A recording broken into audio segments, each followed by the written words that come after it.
Hello friends, I am Mr. Ghost, and I am here to help you today. I know, you use these videos to fall asleep. So, before that, like the video and subscribe to the channel. Also, where are you from, and what time are you watching? Now get comfortable, and relax. They were dark, damp, and clearly not from my own shoes. I saw the footprints on my living room carpet as soon as I walked in. I had been out for about an hour, and I knew I'd left the place clean before I locked the door. I didn't understand how anyone could have gotten in. There were about 4 distinct prints like heavy boots caked with wet mud. I stood there confused, staring at the tracks. I felt a mild pressure in my chest and a slight tension at the back of my neck. I wanted to believe it was some weird mistake, maybe something I'd done myself, without noticing. The door was locked, and the windows were closed. I took off my coat, tossed it on a chair, and approached the first footprint. I didn't want to jump to any wild ideas. I leaned down and touched the edge of the print with my fingertips. I sniffed it. It felt damp, just wet enough to smudge. It smelled like dirt and grass, like it came from the yard outside. They led across the carpet toward the middle of the room, then made a slight curve and stopped. I stood up and tried to follow the footprints.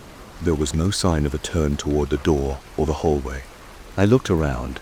They just ended in the middle of the room. Nothing else seemed disturbed. I locked the door behind me earlier, so I knew no one had opened it. The furniture was in place. The TV was off. The small table with the lamp was fine. The windows were closed.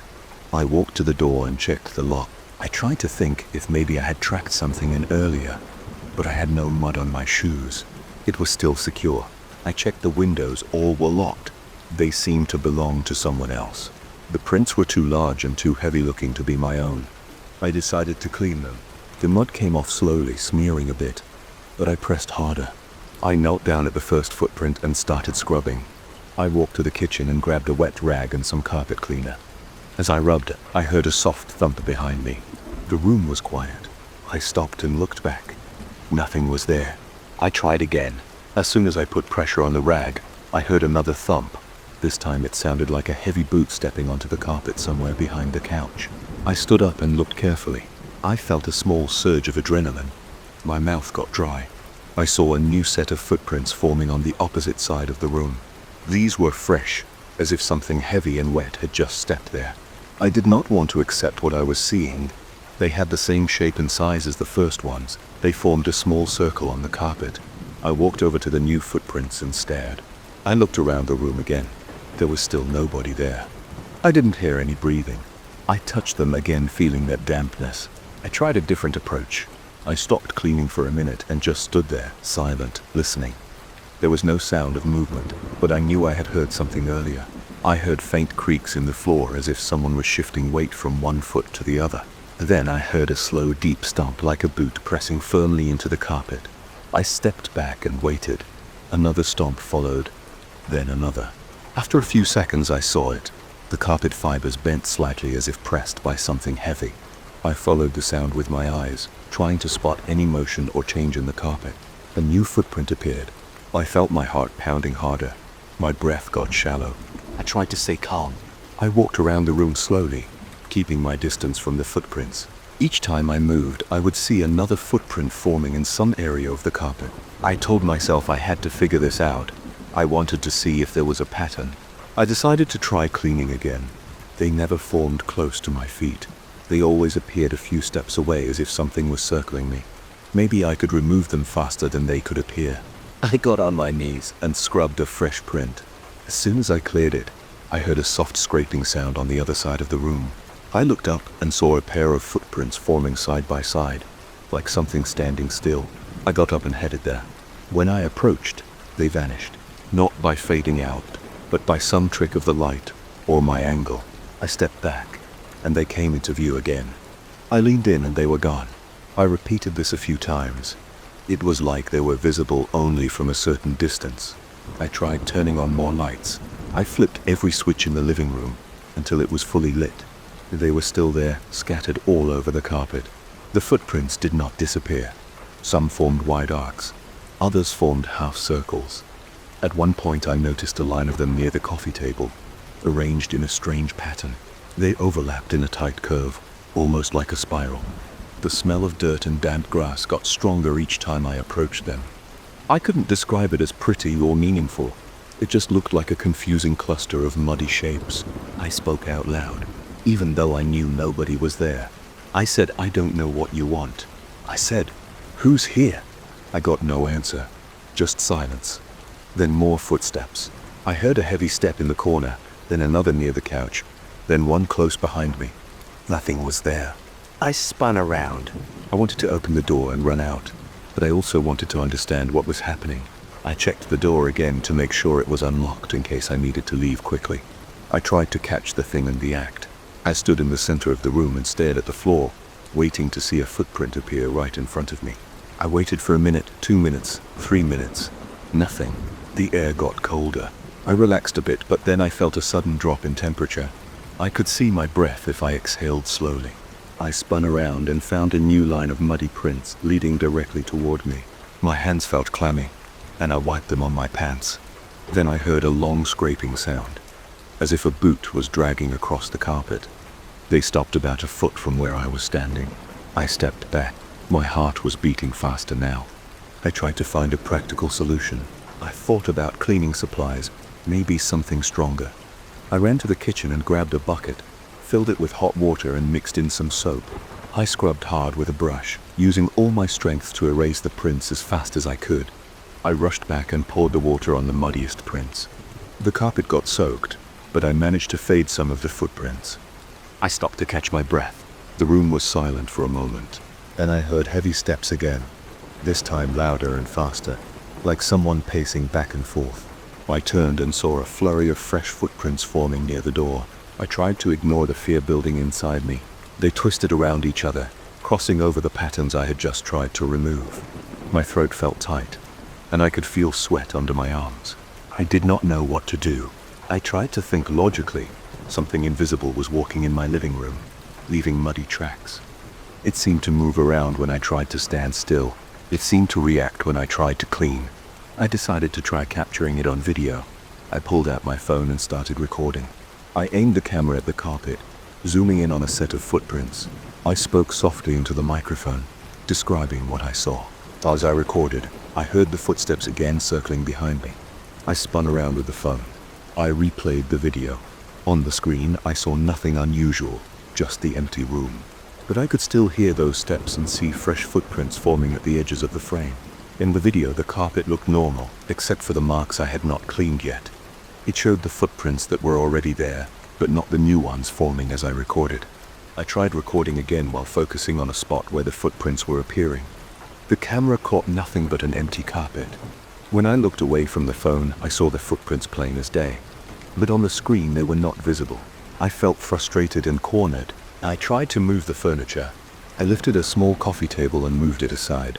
The footprints curved around the space where the table used to be. I pulled the couch a few inches from the wall, hoping to catch something off guard. The footprints formed around the legs of the couch, as if walking around it. I tried standing very still and listening carefully. The footsteps were slow now, steady, as if something was marking territory. Every time I got close to cleaning them, more appeared somewhere else. I tried using towels to blot out the moisture. I pressed down hard, absorbing the muddy water. When I lifted the towel, the footprint I cleaned was gone, but a new one showed up behind me. I twisted around and saw it forming as if pressed by a heavy boot. For a few seconds, everything was quiet. I grabbed a spare rug from a closet and tried covering the footprints. I unrolled the rug and spread it over the largest cluster. Then I heard a dull thud on top of the new rug. I pulled it back and saw a fresh footprint right there. It went straight through both layers, the old carpet and the new rug. I got angry and shouted, "Stop it!" I felt stupid shouting at empty air, but I had no other idea. My voice sounded shaky. I tried opening a window to see if fresh air would help. I slid the window up, and a cold breeze came in. I looked outside, saw my yard, saw the grass and dirt. Nothing strange there. When I turned around, I saw a series of footprints leading straight from the front door to the center of the room, forming a careful path. They overlapped in a circle. I crouched down and examined them closely. They had distinct edges, like the sole of a heavy work boot. Each had little ridges and patterns. They were not blurry or faded. They looked completely real. I reached out and touched one print lightly. The mud transferred to my fingertip. I felt grit and small bits of debris. The footprints were definitely real mud prints. I wiped my finger on a rag. I tried to think about how this was possible. I knew I couldn't explain it. I tried to focus on what I could do next. I checked the hallway and bedroom. They were free of footprints. The phenomenon seemed limited to the living room. I didn't feel safe staying in the living room. I considered leaving the house altogether. I thought about grabbing my keys and just walking out, but I worried about leaving the mess behind. Still, what could I do? I took a step toward the door and listened. The footsteps grew louder, as if something was protesting my move. I paused. The footsteps slowed down. The footprints kept forming no matter what I tried. I tried stepping back into the living room. The footsteps got faster. I felt my chest tightening. My breathing got shallow again. It was like the presence wanted me to stay. I said, "I'm not staying here." My voice sounded weak. I grabbed my coat and put it on. Before leaving, I tried one last time to wipe away a few prints by the door. I pressed a towel over them, soaking up the muddy water. Then I stepped back. A new set of footprints appeared right next to me, but I couldn't feel anything brushing against me. I stumbled back, my heart racing. I stood still and clenched my jaw. I headed for the door, unlocked it, and pulled it open. I told myself I would leave now. I could feel my pulse in my temples. As I stepped over the threshold, I glanced back. A rush of cool air came in from outside. The living room carpet looked like a battlefield of footprints. They twisted around each other, forming circles and lines. Some were faint from my attempts at cleaning. Others were dark and fresh. In the silence, I heard a single heavy step, as if the invisible presence was standing right at the edge of the carpet. It did not follow me past the door or move onto the hardwood floor of the entryway. It stayed in the living room, continuing its endless pacing. I closed the door behind me and locked it. I stood outside with my back against the door, still feeling that tightness in my chest. I waited a few seconds, listening through the wood. I heard nothing. Maybe it only moved when I was inside, or maybe it was still there, stomping around. I did not want to check again. I stepped away from the house. My legs felt unsteady and I had a slight headache. I tried to calm my breathing. I walked to the driveway, stood under a light, and looked at my hands. They were shaking a bit, and I still had some mud on my fingertips. I rubbed them on my coat. I thought about going back in, but I knew it would be pointless. Nothing made sense in there. I got into my car, started the engine, and sat for a moment. I tried not to think about it too deeply. I tried to focus on what I knew for sure. There were footprints that appeared out of nowhere, reacted to my presence, did not show up on camera, and kept forming no matter how hard I cleaned. They behaved like someone walking inside my home, marking territory. I couldn't see who or what made them. All I knew was that I had to get out. So I did. I drove away, leaving the house with its strange footprints behind me. I remember the first time I heard it. It was past midnight and I was sitting alone in my living room trying to settle down after a long day. The room was quiet. There was no wind, no rain, nothing, just silence. Then I heard a sharp ringing sound. It came from outside. It sounded like a small bronze bell. I had a bell out on my porch, a decorative piece I bought months earlier at a local shop. I never saw it move before, but now I heard it. The sound was clear, high-pitched, and it didn't sound like it was swinging in a breeze. It sounded steady, intentional, like someone flicking it again and again. But there was no wind, no movement in the trees, no sign of anything that could have caused it. I got up, felt my legs tense, and walked toward the front door. I opened it and stepped out onto the porch. The night air was still. The bell hung from a thin piece of rope tied around one of the wooden beams. It was small, about the size of my fist, and made of dull bronze metal. It didn't move when I looked at it. The sound stopped the moment I opened the door. I held my breath and listened for anything unusual. There was nothing. I stepped closer, reached out and touched the bell. It felt cold. My fingertips felt a slight vibration, like it had just been moving. But it was still now. I looked around the yard. No one was there. The yard was dark except for a single porch light, and the gravel driveway was empty. The quiet bothered me, but I tried to ignore it. I went back inside, locked the door, and tried to sleep. That night I heard something else around 2 a.m, a scratching sound like fingernails on wood coming from the front door. I jumped out of bed and walked toward the door. My heart was pounding hard. I put my ear against the door and heard it again. A light scratch, repeated a few times, then silence. I opened the door quickly, shining my flashlight outside. Nothing. No footprints, no signs of animals. I stepped out, walked around the porch, and checked the yard. I didn't see anything that would explain it. I closed the door, feeling uneasy. It took me a while to sleep that night. The next night I listened for it again. I sat in my armchair facing the front door. Around midnight the bell rang again. It sounded sharp and clear, repeating itself with a steady rhythm. I hurried to the door and opened it fast, hoping to catch someone in the act. The bell was swinging back and forth on its rope. I saw it moving. It wasn't just a sound, it was actually moving. There was no wind. I looked around, no one was out there. I grabbed the bell to stop its movement. It felt strangely cold against my palm, like metal kept in a freezer. When I let go, it stayed still. I waited outside for a few minutes, listening. The night air felt normal. Then I realized something. I felt a strange chill inside my chest. Not outside, but inside my body, as if the sound had done something to me. I took a deep breath, shook my head, and went inside. I managed to fall asleep after checking the door and windows several times. But I woke up sweating when I heard the scratching sound again. This time it was louder and more insistent. I ran to the door and flung it open. My flashlight beam cut through the darkness. I saw no one, no animals, no branches touching the door. I stayed there for a while, listening to my own breathing. My heart was racing, and I felt a dull ache in my stomach. There was a slight breeze now, but it felt colder than normal. I closed the door, locked it, and leaned against it. Something felt wrong in the house. I couldn't explain it. The bell shouldn't move on its own.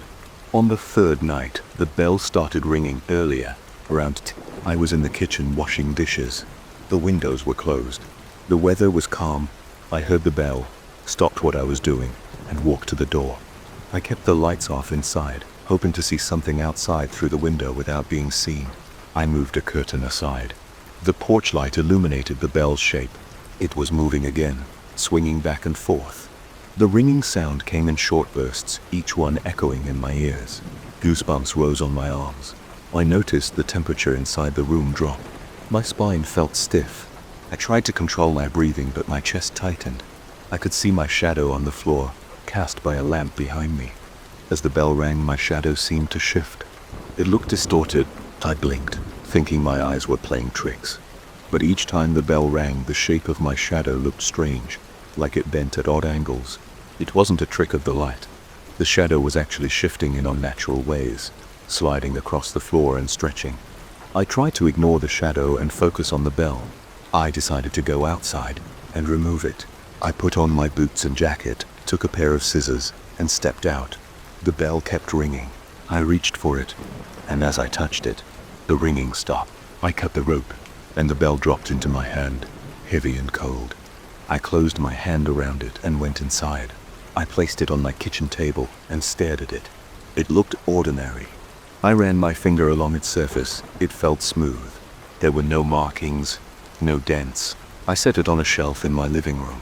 I thought maybe that would end it, but at around midnight I heard the sound again. I rushed to the living room. The bell was still on the shelf. It was not moving. I was confused. I stood there, listening. The ringing came from outside. I stepped onto the porch. The original rope was still tied to the beam, but there was no bell at the end. Yet, I heard the ringing as if the bell was still there. My head spun a little. I stepped off the porch and looked up at the beam. Nothing. My heart hammered in my chest, but the sound persisted. I backed away, stumbling over the porch step.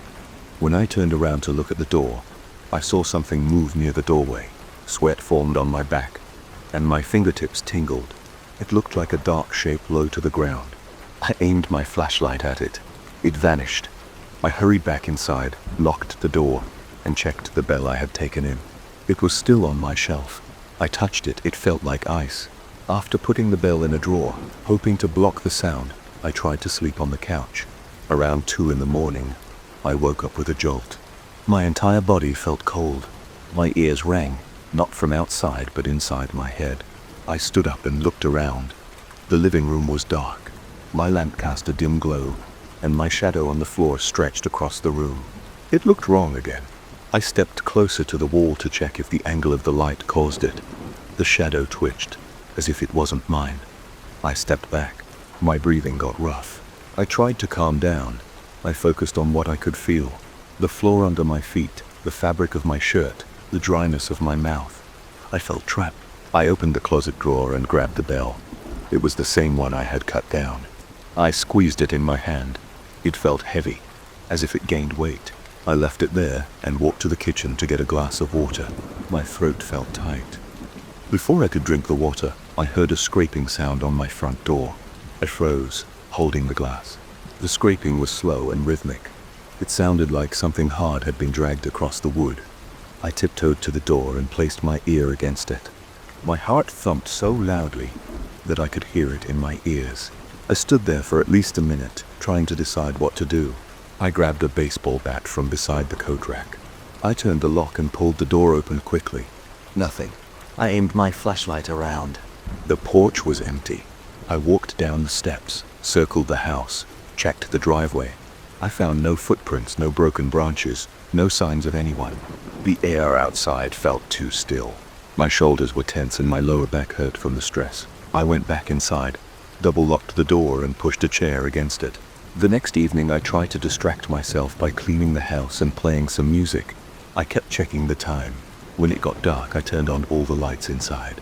I watched the porch from a side window. I could see the rope hanging there without the bell. Nothing moved. Around 11, I heard the bell inside my house.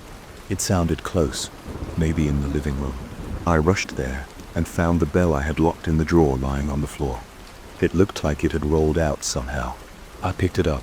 It felt colder than before. My fingertips burned from the cold metal. I placed it back inside the drawer and pushed a heavy box against the drawer. Then, I went to the bathroom and splashed water on my face. I looked at my reflection. I dried my face and tried to keep my mind steady. My eyes were bloodshot, my lips dry, my temples throbbing. Minutes later, I heard a low creaking noise near the front door. I crept over quietly and looked through the peephole. I saw nothing. I placed my palm on the door's surface. It felt cold. I turned off the inside lights, hoping to see outside better. When I looked through the window, I saw my shadow cast on the floor again from a lamp behind me. My shadow shifted. I tried to ignore it. I stared outside, nothing moved. I pulled the drawer open, checked the bell. It was still there. Suddenly the bell rang again, faint but distinct. I pressed my ear to the window. The sound came from the porch area, even though the bell should be inside the drawer. Yet I kept hearing it outside. I felt nauseous. My stomach churned. I closed my eyes, then opened them, trying to force my head to clear. I decided to remove the rope from the porch. Maybe that would help. I went outside with a knife and cut the rope from the beam. I shoved it into a trash bag and threw it in the garage. I locked the garage door. I returned inside and sat on the couch. My body relaxed a little. I listened. For a while, there was only silence. I drank some water. My hands shook and my forearms felt sore. I tried to stay alert. I glanced at the drawer with the bell inside and left it closed. Around 1 in the morning, the temperature in the living room dropped again. I felt my teeth chatter. I could see my breath when I exhaled. The windows were closed and the heater was on. There was no reason for it to be this cold. Then I felt a slight vibration under my feet, like someone tapping on the floorboards from below. I stood up and stomped my foot. The vibration stopped. I felt a prickling sensation on the back of my neck. The silence pressed down on me. I rubbed my arms to warm up and walked slowly around the house, checking each room. Everything looked normal, but when I entered the bedroom, I smelled something metallic. It reminded me of old coins. I followed the smell to my nightstand. I pulled open the drawer. Inside, I found the bell again. I had left it in the living room drawer. Now it was here. I grabbed it and rushed back to the living room. I placed the bell on the coffee table, though I didn't want it out of my sight. The bell sat there, silent and still. I watched it for a long time. My eyelids felt heavy, and my head ached. After a while, I leaned back in the couch. My body felt weak. I tried to focus on the details around me, the texture of the couch fabric, the distant hum of the refrigerator, the faint smell of dust in the air. That helped me stay grounded. Then, just as I started to relax, the bell rolled on the table by itself. It made a scraping sound against the wood. I froze. My chest felt tight again. I picked up the bell and held it in my hand. It was so cold, it hurt. I threw it onto the floor where it hit the rug without breaking. I kicked it across the floor, and it stopped near the door. As soon as it stopped, I heard the scratching sound at the door again. This time it was louder. I backed away from the door, which creaked slightly under my weight. The doorknob rattled slightly. I gripped the baseball bat tightly and stood still, staring at the door and waiting. The scratching continued for a few seconds, then stopped. I waited another minute before approaching the door slowly. I didn't open it. Instead, I just listened. My pulse throbbed in my ears. The bell on the floor began to rock back and forth, tapping the floor softly. My mouth went dry. I reached down and grabbed the bell again, feeling my hands shake. The metal felt heavier than before. I considered throwing it outside, but I wasn't sure what would happen. Instead, I walked to the kitchen, shoved the bell into a sealed plastic container, then placed the container inside a metal box and put it in the back of a cabinet.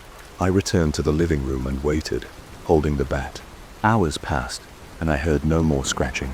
The air gradually warmed up, and my shadow looked normal again. The rest of the night passed in silence, though I barely slept. When morning light came through the windows, I felt exhausted but relieved. I checked the metal box. The bell was still there. I kept it locked away all day, never letting it out of my sight for too long.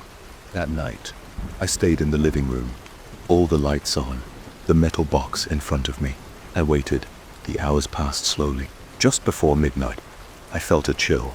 I heard the faint ring of the bell, but muffled as if it were trying to vibrate through the container in the box. My hands trembled. I felt sweat on my forehead. I steadied my breathing. The door remained quiet. The windows showed no movement outside. My shadow stayed normal. The bell sound came again, weaker. I tightened my jaw and didn't move. Eventually, the ringing faded. The house remained quiet. I stayed awake until dawn.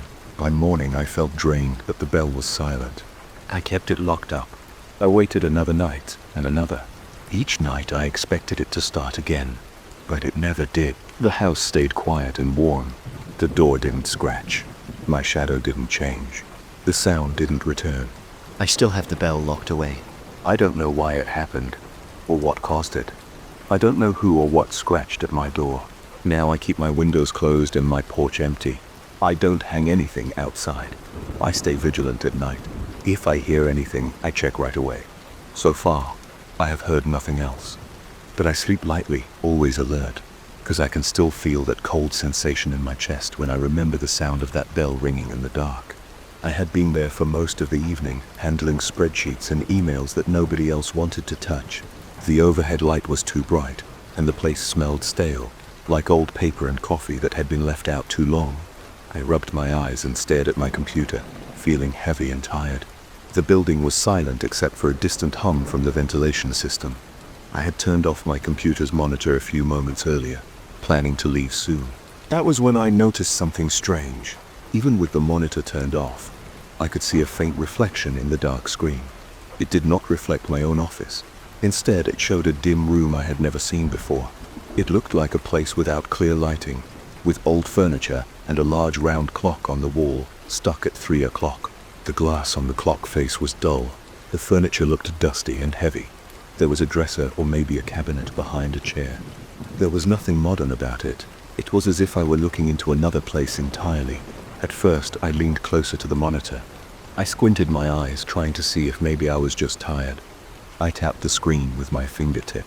It stayed black and cold under my touch, but the reflection did not change. I glanced around my own office.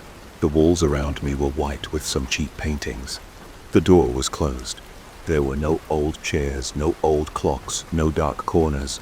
I had a standard desk and a few shelves with files. But in that monitor's reflection, I saw a narrow room. It reminded me of an old-fashioned study, like something you would see in a house built decades ago. I couldn't smell anything different. I couldn't hear anything from that reflection. It was just there on the surface of the screen. I moved a little to the left and right. The reflection in the monitor shifted its angle, but it never showed my office. It only showed that other room. The objects in that room changed position when I moved. as if I were looking through a window into that place. I rubbed my chin and moved the monitor on its swivel stand. I rotated it slowly. No matter which way I turned it, the image remained the same. That unknown room always appeared as if the monitor were a fixed window. I paused and stared hard. The old clock on the wall in that reflection read 3. It wasn't moving. Its second hand didn't twitch. I watched it for at least 30 seconds. It never moved. I took a few steps back. I tried to see if the reflection was also visible from a distance. It was. I tried turning on and off my desk lamp. The reflection stayed the same. I reached behind the monitor and unplugged the power cable completely. The monitor should have been dead, yet I still saw that room in its screen. I felt goosebumps on my arms. My scalp tingled. I shook out my hands and let out a slow breath. I told myself I was just tired. I had worked too long and my eyes were playing tricks on me. I walked to the door and stepped into the hallway. The hallway was empty and quiet. I could see the glow of emergency exit signs at the far end. I came back to my office, hoping maybe the reflection would be gone. It was still there. The same angle, the same clock, stuck at... As I watched, something caught my eye. A dark shape passed across the reflection. It moved quickly, like a figure walking through that other room. I leaned closer. I couldn't see details. It looked like a person-shaped shadow, maybe taller than me. There was no face I could make out, just a dark outline of shoulders and head. My heart began to pound. I said nothing. I just watched. After a few seconds, the figure passed again, this time from the other side. It moved behind the old chair, becoming just a dark blur. I tapped the screen again, pressing hard, almost expecting it to go away. It didn't. I tried to see if the figure would return. For a moment there was nothing. Then it appeared again, standing near the clock. I could see it tilting its head. I moved my own head slowly to the right. A moment later, the figure did the same. I lifted my hand and waved once. The figure, with a slight delay, lifted its arm and mimicked the wave. I felt a tightness in my chest. I swallowed hard. My throat felt dry. I leaned to the side, bending my neck slightly. The figure in the reflection followed after a second or two, bending its neck as well, but it bent its neck further than I did, like it had no bones. Its neck went at an angle that made me feel sick. I stepped back from the monitor, almost stumbling. The figure straightened as well, slightly behind my movements. I turned my chair around and tried to catch it off guard. When I turned back to look at the screen, the figure had also turned, though slower, always with that delay. I moved my arms in a circle. The figure tried to do the same, but its arms seemed stiff. I tried not to think too much. I just wanted to understand what was going on. I ran my hand over the surface of the desk, searching for something that could explain this. I pulled out the cables from the computer tower. I unplugged the HDMI cable, the power cord, everything. The monitor had no connection. It should not show anything. Yet the reflection remained. The office air felt heavy. I could feel sweat gathering under my armpits. I tapped my foot on the floor, trying to ground myself. I could hear my own breath. I reached out and touched the black screen again. It felt cool, like normal glass or plastic. I stepped away, grabbed my jacket from the back of the chair, and hung it over the monitor. I covered the screen completely. Then I realized I could still see that strange room's light and shadows faintly through the fabric. It was as if the image was glowing through my jacket. I yanked the jacket away and tossed it aside. The reflection was still there, unchanged. I considered leaving right then, but I felt stuck. I kept trying to think of a reason for this. Some weird device? A prank? I touched the edges of the monitor, feeling for hidden cameras. I found nothing unusual. The frame was smooth. There were no extra lights or buttons, just the same old monitor I had used for years. I picked up my phone from the desk and aimed its flashlight at the screen. The bright light from my phone shone on the monitor. I could see my own reflection for a split second, the way you normally would, but it quickly faded, and the old room came back. The figure now stood closer, as if at the front of that space, near where I would imagine the screen surface would be, if that place were real. I turned off the flashlight. The figure raised its arm slowly and tapped on something. I did not feel anything on my side. I just saw its arm rising and tapping in the air. I stepped backward until I hit the bookshelf behind me. I shoved some files aside and grabbed a thick binder. I moved it in front of the monitor to see if it would reflect in the screen, but it didn't. The old room remained unaffected. The figure imitated me again, but it did not hold a binder. It just raised its empty hands in the same motion. My heart thumped harder. I could feel a slight tremor in my legs. My mouth felt dry. I wanted some water. I glanced at the small bottle on the desk and picked it up, opened it, and took a sip. The water was lukewarm and tasted stale. As I drank, I watched the figure do a similar motion. Its hands moved toward where its mouth would be. I heard nothing. No swallowing, no breathing, just silence. I tried speaking, "Hello?" My voice sounded shaky in the quiet office.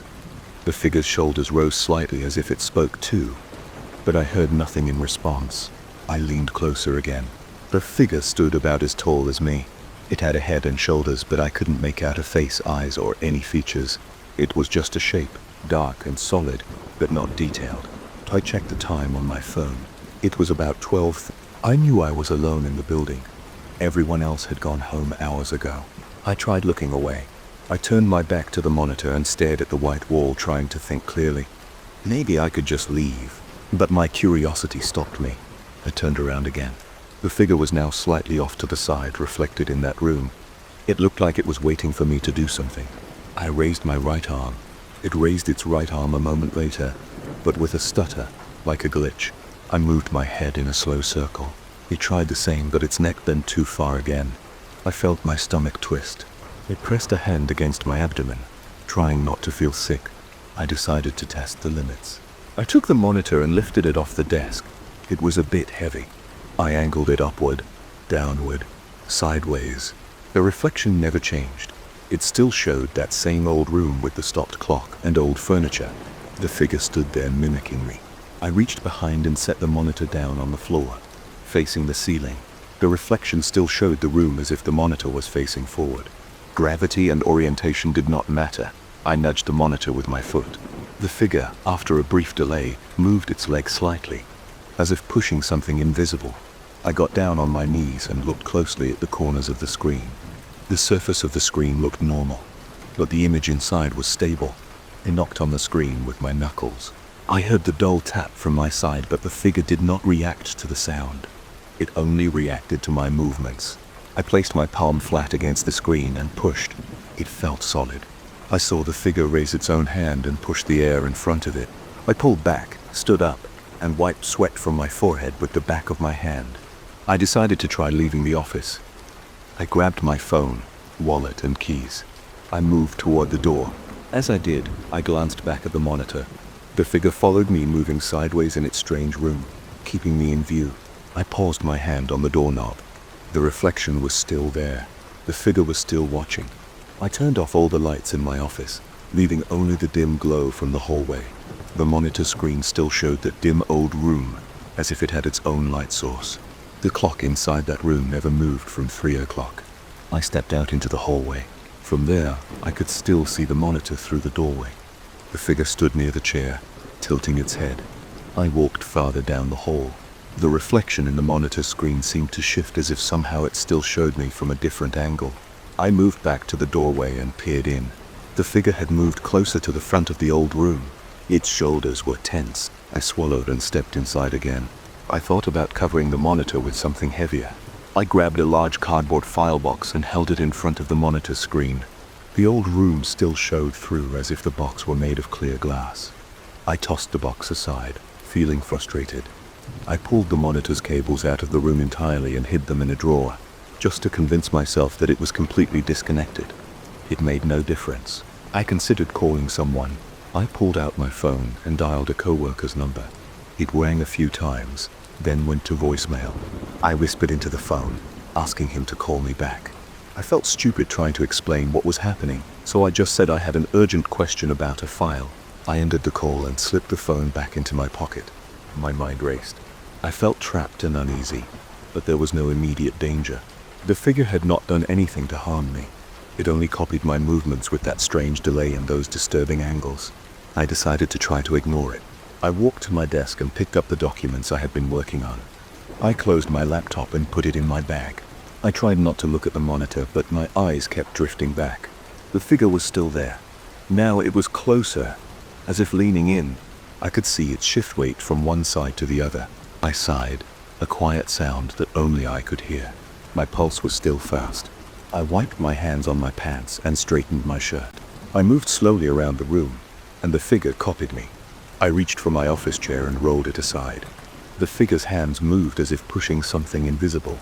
I took a few steps backward, pressing myself against the wall. The figure backed away in its own space. The clock behind it never moved. The old furniture never changed. I watched for a long minute, doing nothing. The figure stood still. It seemed to breathe, but I could not hear anything. I just saw the slight rise and fall of its shoulders. I tried holding my breath and standing completely still. After a few seconds, the figure also became very still. I tried one last thing. I turned my back to the monitor and walked to the window. I pushed the blinds aside and looked out at the empty parking lot. My car was under a streetlight. I considered just leaving, but I wanted to know if this thing would follow me out of here. I looked back at the monitor. The figure now stood right in front of what would be the glass surface if that room were real. Its head was tilted down, as if looking straight into my eyes. I felt a strong urge to get away. I could feel my heart pounding in my ears. Without looking away, I gathered my bag and walked slowly out of the office, keeping my eyes on the screen until I was in the hallway again. The figure followed my movements, stepping away from its furniture and following me to the edge of that reflected space. I stepped out of sight around the corner of the door frame. I stood there, breathing quietly, trying to calm down. I leaned into the doorway again to check the monitor. The figure had moved closer, as if trying to peer around the corner too. Its head bent at a sharp angle. That was enough for me. I walked quickly down the hallway, my footsteps echoing on the tile floor. I did not run, but I moved fast. I reached the elevator and pressed the button. I tapped my foot, waiting. When the elevator opened, I stepped inside and pressed the button for the ground floor. The doors closed. I stood there in the fluorescent light of the elevator, breathing carefully. I had left everything as it was. The monitor was still in that office, showing that strange room with the 3 o'clock clock, and that figure. I reached the lobby, passed through the security door, and stepped out into the cool night air. My heartbeat slowed down as I walked to my car and got in. I did not look back at the building windows. Instead, I just started the engine and left. That night, I turned on the TV and expected my usual channel lineup. I wanted some late-night movie or a quick news recap. Instead, I got a screen of white noise. I saw nothing but a mess of black and white speckles moving around. I tried changing the channel with the remote, but nothing happened. I aimed straight at the TV sensor, pressed the channel buttons, the volume buttons, the power button. Nothing worked. The remote's red LED flashed each time I pressed, so the batteries weren't dead. I tried the manual buttons on the TV itself, but they did nothing. The screen just stayed full of static. It bothered me, but I thought maybe the antenna cable was loose or something. I leaned behind the TV stand, checked the connections, tightened the coaxial cable, and pressed the input button a few times. No luck. The screen remained a jittery field of static. I sighed, sat back, and stared. That's when I saw a shape form inside the flickering noise. I leaned forward, squinting. At first, I couldn't make out details, just a vague pattern that didn't match the usual random static. It looked like part of a face. I moved closer. I could see the outline of eyes and a mouth. The mouth moved. I didn't hear any sound from it, but it was moving. The eyes seemed to blink. I looked behind me, just to make sure I wasn't imagining it. The living room was quiet. My couch, my coffee table, the dim lamp in the corner, nothing out of place. I turned back to the TV. The face and the static drifted in and out of focus. Then it vanished, replaced by more random speckles. I rubbed my eyes. I tried to turn the TV off. The power button on the set did nothing. The remote did nothing. I even tried unplugging the TV from the wall. The screen went dark for a second, then flashed back on with static again. I plugged and unplugged it twice, maybe 3 times, but it refused to stay off. I felt the cord to see if it was hot. It wasn't. The back of the TV was slightly warm, which was normal. I tried pressing the power button again, holding it down. Nothing changed. I decided to leave the TV as it was. I thought maybe there was some kind of glitch. I checked my watch. It was after midnight. I told myself I would deal with it in the morning. I went to bed, but my mind kept returning to that face. I tried to sleep, but I kept seeing that faint outline whenever I closed my eyes. The next evening, I turned on the living room light before touching the TV. The static was still there. I picked up the remote and pressed random buttons. No result. I walked up to the TV and tried the buttons on the side again. They didn't work. The static moved and hissed. I turned the volume knob. At least the volume worked. I could raise and lower the hiss, but that was it. I settled back into my couch to see if the face would return. I sat for about 10 minutes, staring, waiting. Eventually I saw movement. The static pulled together into another face. This time it looked different. The facial features were more distinct. I saw a pair of dark eyes shifting around. The mouth opened and closed. No sound. The face twisted to the side, as if trying to look beyond the edges of the screen. Then it faded, and I saw another face behind it. The second face had a more angular jawline. Its eyes were wide, its lips shaking. It also moved its mouth without making a sound. I tried to guess what it was saying, but the lips moved too fast. I leaned in, but it didn't help. I ran my hands over my arms. I felt a chill even though the room was warm. I got up and paced around. I checked my other electronics. The lamp was normal, my phone was normal, and my radio worked fine. Everything else was fine except this TV. I moved back in front of it and watched again. The faces took turns, one appearing after another. They seemed to be forming some kind of sequence, almost like a silent story. Each face looked upset, worried, or scared. Their eyes locked onto mine whenever they faced forward. Sometimes they shook their heads. Sometimes they pressed their lips tight. I didn't know what to think. By the third night, I accepted that something was very wrong. I had tried everything with the TV. I unplugged it all day while I went to work. When I came back that evening, I plugged it in again, hoping it would reset. It didn't. The static came right back as if it had never left. The faces started appearing sooner this time.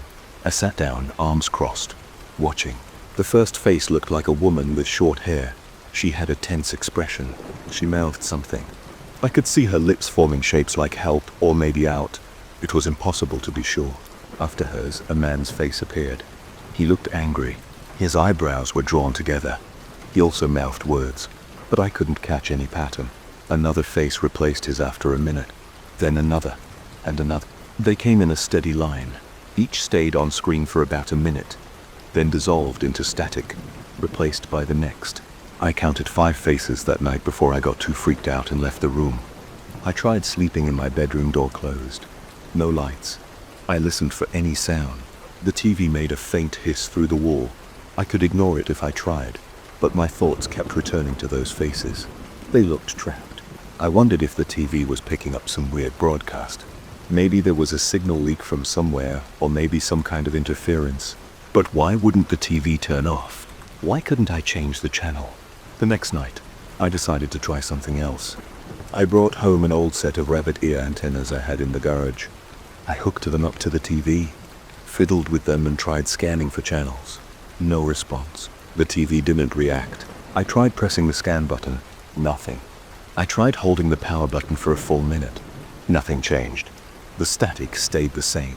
I tried turning off the main power to the living room. I flipped the circuit breaker. The entire room went dark, including the TV. I sighed, relieved. I flipped the breaker back on. The lights returned and the TV screen lit up again with static before I even touched the power button. It was as if it had a mind of its own. I grabbed a blanket and a pillow and set them down in front of the TV. I wanted to watch for a longer period, see if I could understand what was going on. I turned off every other light in the apartment, except one small table lamp behind me. I didn't want to sit in the dark. I took a snack bar and a bottle of water. I sat, leaning forward, my eyes fixed on the screen. The faces returned. They came in a specific order. First, the woman with short hair. She looked directly at me. Her mouth moved slowly this time. I watched her lips form shapes. I thought I saw something like, "I see you." I couldn't be sure. Then she faded out. The next face was the angry man. He had a thick neck and a tense jaw. He mouthed words with rapid movements. I tried to focus on his lips. I think he said, "Help us," or "Get us out." I felt my heart pounding. I pressed my palms together, leaned closer. He stared at me, his eyes wide. Then he vanished. A third face came up. This one looked older, with lines around the eyes. It mouthed something longer. I couldn't guess the exact words. It repeated the same phrase again and again, but I couldn't hear anything. The static hissed quietly. My breathing sounded loud in my own ears. I felt a pressure in my chest. After a minute, that face disappeared too. Then I saw a fourth face, a younger-looking man with short dark hair and a narrow face. He mouthed very slowly, as if he was trying to make it easy for me. I focused hard. I tried to read his lips. I think he said, "We are stuck." I blinked and swallowed. My throat felt dry. The face said it again. I was sure we are stuck. Then he vanished. A fifth face appeared. This time it was the same woman from the start, but she looked more scared. She mouthed different words now. I watched carefully. I think she said, "Change the channel." I tried pressing the remote again, but nothing happened. I tried pressing the TV's side buttons. Nothing worked. I gripped the remote hard, pressing every button. The face watched me do this. Her lips kept moving, repeating the same phrase. She looked frustrated. I shook the remote, slapped it against my palm. Nothing. I spent hours that night watching these faces cycle through. Sometimes they repeated the same words, sometimes they looked around inside the static, like they were trapped behind some barrier. My eyes grew tired. My neck started to ache. I got up to stretch, went to the bathroom, splashed water on my face, came back. The TV still showed static, and the faces still appeared at regular intervals. I tried turning the TV around. I physically grabbed it and rotated it on the stand. The screen still showed the same thing.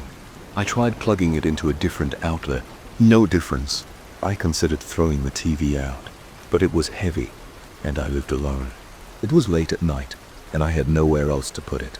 The idea of smashing it crossed my mind. I wondered what would happen if I broke the screen, but I hesitated. I didn't like the idea of broken glass all over my living room. Also, I wasn't sure if it would make things worse. I decided to wait and see. Over the next few nights, the pattern continued. The faces appeared in the same order. They tried to communicate. I tried different approaches. I wrote down what I thought they were saying. I responded out loud, telling them I couldn't understand. Of course, they didn't respond to my voice. They just stared and mouthed their silent pleas. I felt tense all the time. My shoulders were sore from sitting hunched forward, staring, and my head hurt from the effort of trying to read their lips. I didn't know what they wanted, beyond the vague message of being stuck or wanting me to change the channel. But I couldn't change the channel. The TV wouldn't let me, and I couldn't turn it off either. So, I started sleeping in the guest room. I left the TV alone at night, hoping it would shut off by itself. It never did. I would wake up, walk into the living room in the morning, and the static would still be there. The faces still waiting. They didn't react when I came in. They didn't show any sign of noticing the time of day. It was always the same silent pleas. I began to worry about my power bill. The TV was on non-stop. I tried cutting off the power at the breaker each night. That turned it off, of course. But the moment I restored power, the TV came back on with the same static. The faces resumed their pattern, as if no time had passed. After about a week of this, I started feeling desperate. I grabbed my toolbox and intended to open the TV's back panel to see if I could disable something. I turned off the breaker, unplugged the TV, and set it face down on the floor. I unscrewed the back panel. Inside, I saw normal circuit boards, wires, and components, nothing unusual. I unplugged the main board from the panel, then reassembled everything, hoping that would break its strange behavior. I plugged it back in, turned on the breaker. The TV lit up with static again, and the faces appeared just as before. I felt sweat on my forehead, and my stomach felt tight.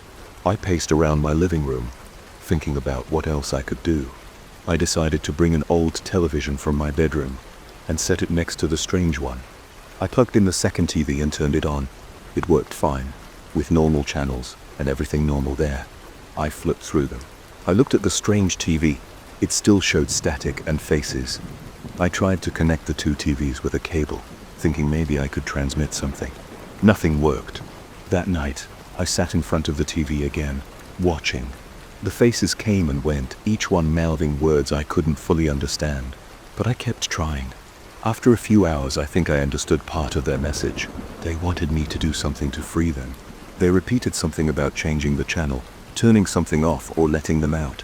I pressed the remote's buttons again, harder this time, and felt a kind of panic. The faces stared right at me. They looked angry now.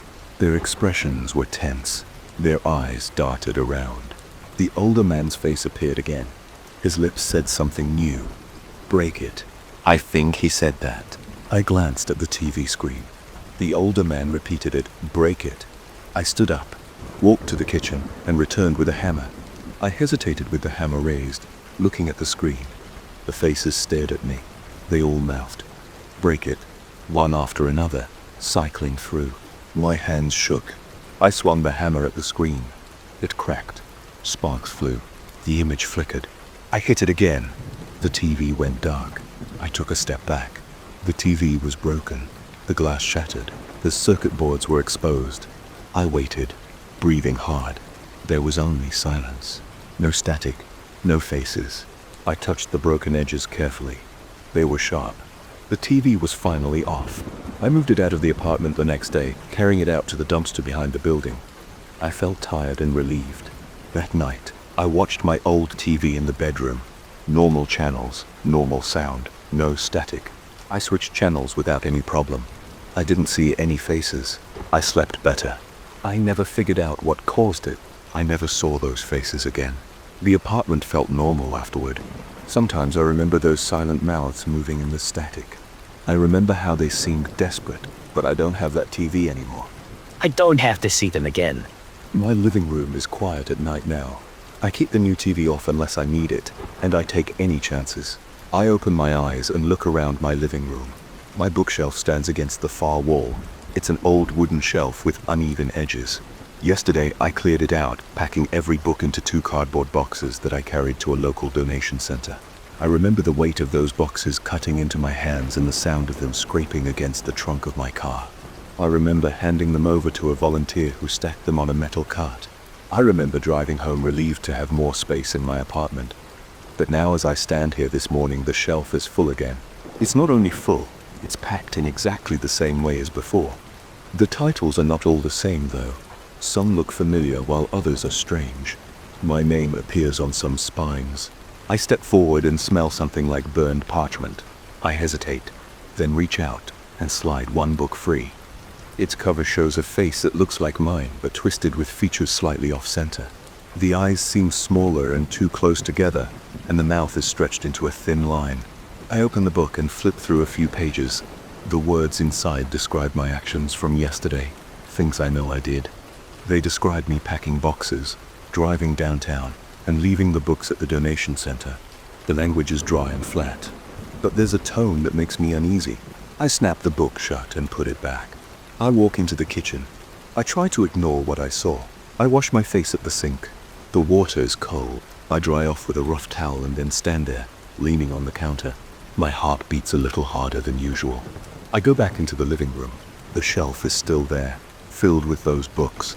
I pick up another one. Its spine is cracked. The pages smell like a mix of old paper and something burnt.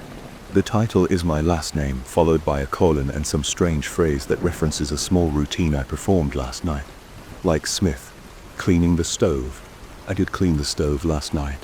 I don't remember this title from my old collection. I flipped through it. It describes the moment I bent down to scrub the burner pans. It mentions how my back felt stiff. It mentions the exact time I did it. I shut the book and put it back. I don't know what's happening. I try to stay calm. I look around my apartment. Everything else seems normal. My couch is in the same spot, my TV is still off, and the sun is shining through the window in the same way it always does. I step closer to the shelf again and put my hand on it. It feels solid. The wood is smooth but old. I pull out one more book. The cover shows my face again, but this time it looks more distorted. The eyes are lower on the face, and the mouth is too large. I feel a lump in my throat. I don't like looking at that face. I open the book and it describes me standing here right now. It describes me reading this book. It describes the way my heart is beating faster, the sweat on my palms. I flip to another page. It continues to describe my current actions, my breathing, the pressure in my chest. I slam it shut and put it back. I step backward until I bump into my coffee table. I rub my eyes, trying to think. I want to make sure I'm not imagining this. I go to my phone and check the time. It's still early. I pick up my keys and decide to leave for a while. I put on my jacket and head outside. The day is quiet. I walk down the street, buy a coffee, drink it fast, and toss the cup in a trash bin. I return home after about 20 minutes. I open my door and look at the shelf again. Everything is the same. I pull out a random book. Now it shows a different scene from my life. Me standing outside drinking coffee, looking at the sidewalk. I feel a cold sensation on the back of my neck. I feel like I'm being watched, but I don't see anyone else here. I slide the book back. I sit down on my couch and face the shelf. I don't know what to do. Yesterday I donated all these books. Today they're back, and now they're different. I stand up and walk over to the shelf. I take a stack of books, about 10 of them, and put them into a plastic bag. I carry them outside and place them in my trunk. I drive them across town and toss them into a donation bin behind a thrift store. I watch them slide out of my bag and drop into the bin. I close the lid, get back in my car, and head home. When I enter my apartment, the shelf looks empty for a second, and I feel a bit better. But after I walk into the kitchen and return, the shelf is full again. The same books are back, as if I never took them away. I feel my stomach tighten. I rub my face and stand there breathing through my nose and out through my mouth. My chest feels tight and my arms are tense. I try another tactic. I grab a box from my closet and fill it with books from the shelf. Then I carry this box down the hall to the building's trash room. I dump them into the cardboard compactor. I watch them fall in and land on top of other discarded boxes. The smell of the trash room is strong and sour. I hold my breath and leave quickly, then hurry back to my apartment. As soon as I enter, I see the shelf is full again. The books do not look damaged at all. They stand there waiting. I approach them and pull one out. Now it describes me dumping books into the compactor. It describes my tense shoulders and the sound of my footsteps in the hallway. I slam it back in place. My hands feel shaky. My forehead feels damp. I wipe it with the back of my hand. I do not know how they keep coming back. They appear without a sound, as if the shelf never empties. I try not to think too hard. I try just to do something else. I turn on the TV. I watch a game show for a few minutes. The sound distracts me, so I go into the kitchen and make a sandwich. I eat it standing at the counter. As I lift the bread to my mouth, I notice that my hands tremble slightly. I turn off the TV and glance at the shelf again. It is still full. I turn away, deciding I will not look at it. If I cannot solve it, I will ignore it. I pick up my phone and start scrolling through messages. I do not tell anyone what is happening. I have no idea how to explain it. I stand in the middle of my living room for a while, feeling a bit weak-kneed. I can smell that strange burnt odor in the air. It reminds me of old paper left too close to a flame, but nothing is burning here. I check the kitchen stove and outlets. Everything seems fine. I leave again and walk around the block, counting my steps as I go. I look at the cars parked along the curb and the storefronts. Everything feels normal outside. I return to my apartment and the shelf is still there, of course, and still full of those books. I pull one out to see if something has changed. Now the book describes me walking around the block. It mentions the sound of my footsteps on the pavement and a distant hum of traffic.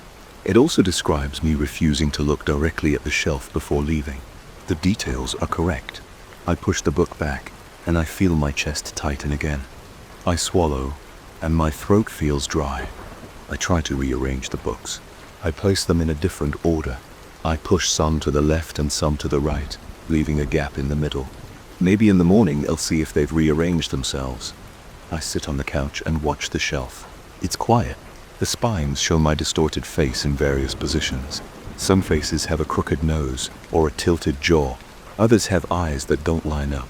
I don't know why they look like me, but they clearly do. The resemblance is close enough to make me uncomfortable. I rub my arms to warm up. I feel cold. I lean forward and sniff the air again. That burnt smell is still there, not strong, but persistent. I pass the afternoon in silence. I avoid making any sudden moves, fearing that if I do something else unusual, a new book will appear describing that action. I try to read a few pages from a random book, but the words describe my movements from earlier in the week. There's no analysis or explanation, just a list of what I did, what I wore, what I uttered. I flip through quickly, and it all matches my memory. I drop the book onto the floor, then pick it up again, and the spine feels warm. I check the shelf to see if any books have disappeared. They haven't. Everything looks the same. As evening comes, I turn on a lamp. The soft light doesn't change anything. I can still see the books staring back at me with their strange covers. I try putting on music to drown out my thoughts. The music helps a bit. I focus on the rhythm. I focus on the hum of the refrigerator. After a while, I realize I need to rest.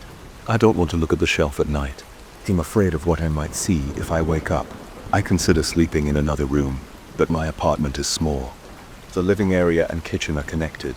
My bedroom is just down the short hallway. If I leave the door open, I can still smell the books from my bedroom. I grab a towel and shove it under the bedroom door to block that smell. I shut the door and sit on my bed. My heart is beating harder than normal, and my shoulders are tense. I crack my knuckles and try to calm down. I don't know what else to do. I turn off the light and lie down. The mattress feels too soft. I keep thinking about the shelf. I don't sleep well. I wake up several times during the night. Each time I wake, I wonder if the books are changing at that exact moment. In the morning, I open the bedroom door slowly. The smell of burnt parchment is still there. I step into the living room, and the shelf is still full, just as before. I check the arrangement of the books. They're back to their original positions, as if I never touched them. I try removing one book and flipping through it. It describes my restless night, getting up, pacing in the bedroom, and returning to bed. It also mentions my rapid breathing and heartbeat. I drop the book and step back. I rub my face. I notice I'm sweating again. I consider taking the entire shelf outside. I try to lift it. It feels heavier than before. The wood does not budge. I try again, pushing from underneath, but it's stuck. The shelf will not move. I feel a slight panic rising. I step back and think about removing the books first. I pick them all up and stack them on the floor. The shelf is empty now. I try to lift it again. It won't move. The shelf feels anchored to the wall, even though I can see it's not attached by screws. I put the books back onto the shelf, not knowing what else to do. After I place them back, I notice new titles mixed in. The new titles describe these last few minutes. They mention me attempting to lift the shelf, describing my expression, hand position, and joint pressure. I walk into the bathroom and splash water on my face. The water is cold. I stare at my reflection in the mirror. My eyes look tired.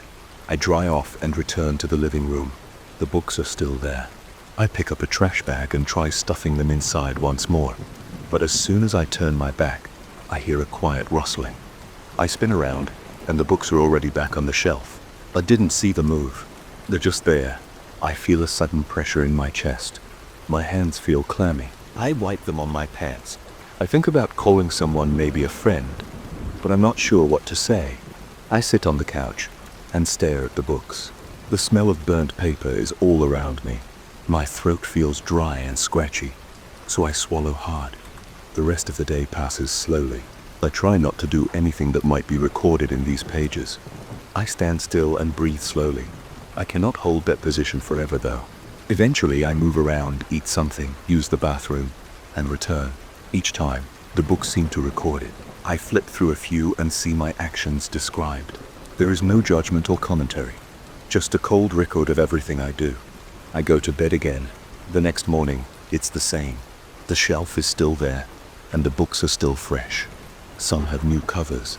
Each one shows my face in a new distorted way. Some faces have narrowed eyes, others have a lopsided jaw. I feel uneasy. My stomach feels tense. I avoid looking at them directly. I keep my eyes lowered when I pass by. When I leave the apartment, I feel relief. When I return, I feel tension again. After a few days of this, I stop trying to remove them. I stop donating them or throwing them away. They always return. I focus on living around them. I keep my distance. I try not to touch them. The odor never leaves, but I get used to it. I watch TV, eat meals, and sleep with the door closed. I do not read them anymore. I pretend they do not exist, even as I smell their presence and feel their weight in the room. I never figure out why they come back or what they want. They just stay there. Over time, I accept the shelf as it is. Always full, always recording, always describing. I avoid eye contact with the covers. I do not speak to anyone about it. I do not want anyone else to see it. I live here, day by day, ignoring the books and their quiet, steady presence. They know everything I do, but I have no way to stop them. I just breathe, move through my routines, and go on. I noticed it about an hour after everyone else left. I had stayed late to finish a set of reports. The office was quiet, the lights were still on, but the hallway was empty, and I knew the cleaning crew would not arrive for another couple of hours. My watch read a little after 8:30 p.m. The place felt still. I heard no voices, no phones ringing, no printers humming. There were only the usual soft sounds. The air conditioning blowing through vents, the distant hum of the soda machine near the break room, and the gentle creak of the old office chairs whenever someone leaned back. But I was alone. That was the point. There was no one else inside. My desk faced the interior of my small office. In front of it was a padded black leather swivel chair. It was not the chair I used, it was an extra chair for visitors. I rarely had visitors, so it usually sat pushed against the wall facing halfway toward my desk. I had worked in the same room for months, and I never noticed anything strange about that chair. It was just a piece of furniture. But that night I had a feeling something was off. I first heard a slow, soft sound. It came from somewhere near the wall. It sounded like a chair turning on its base. The swivel mechanism had a certain noise, a dry, quiet scraping that occurred when someone turned it while seated. I looked up. The chair was where I had left it still. It faced the wall, angled slightly toward my computer monitor. I stared at it. It did not move. I told myself I must have imagined the noise. I shrugged and went back to typing. A few minutes later, I heard it again. It was the same noise. A tiny squeak and scrape that made me think of someone slowly twisting in the chair, adjusting position. I stopped typing. I listened.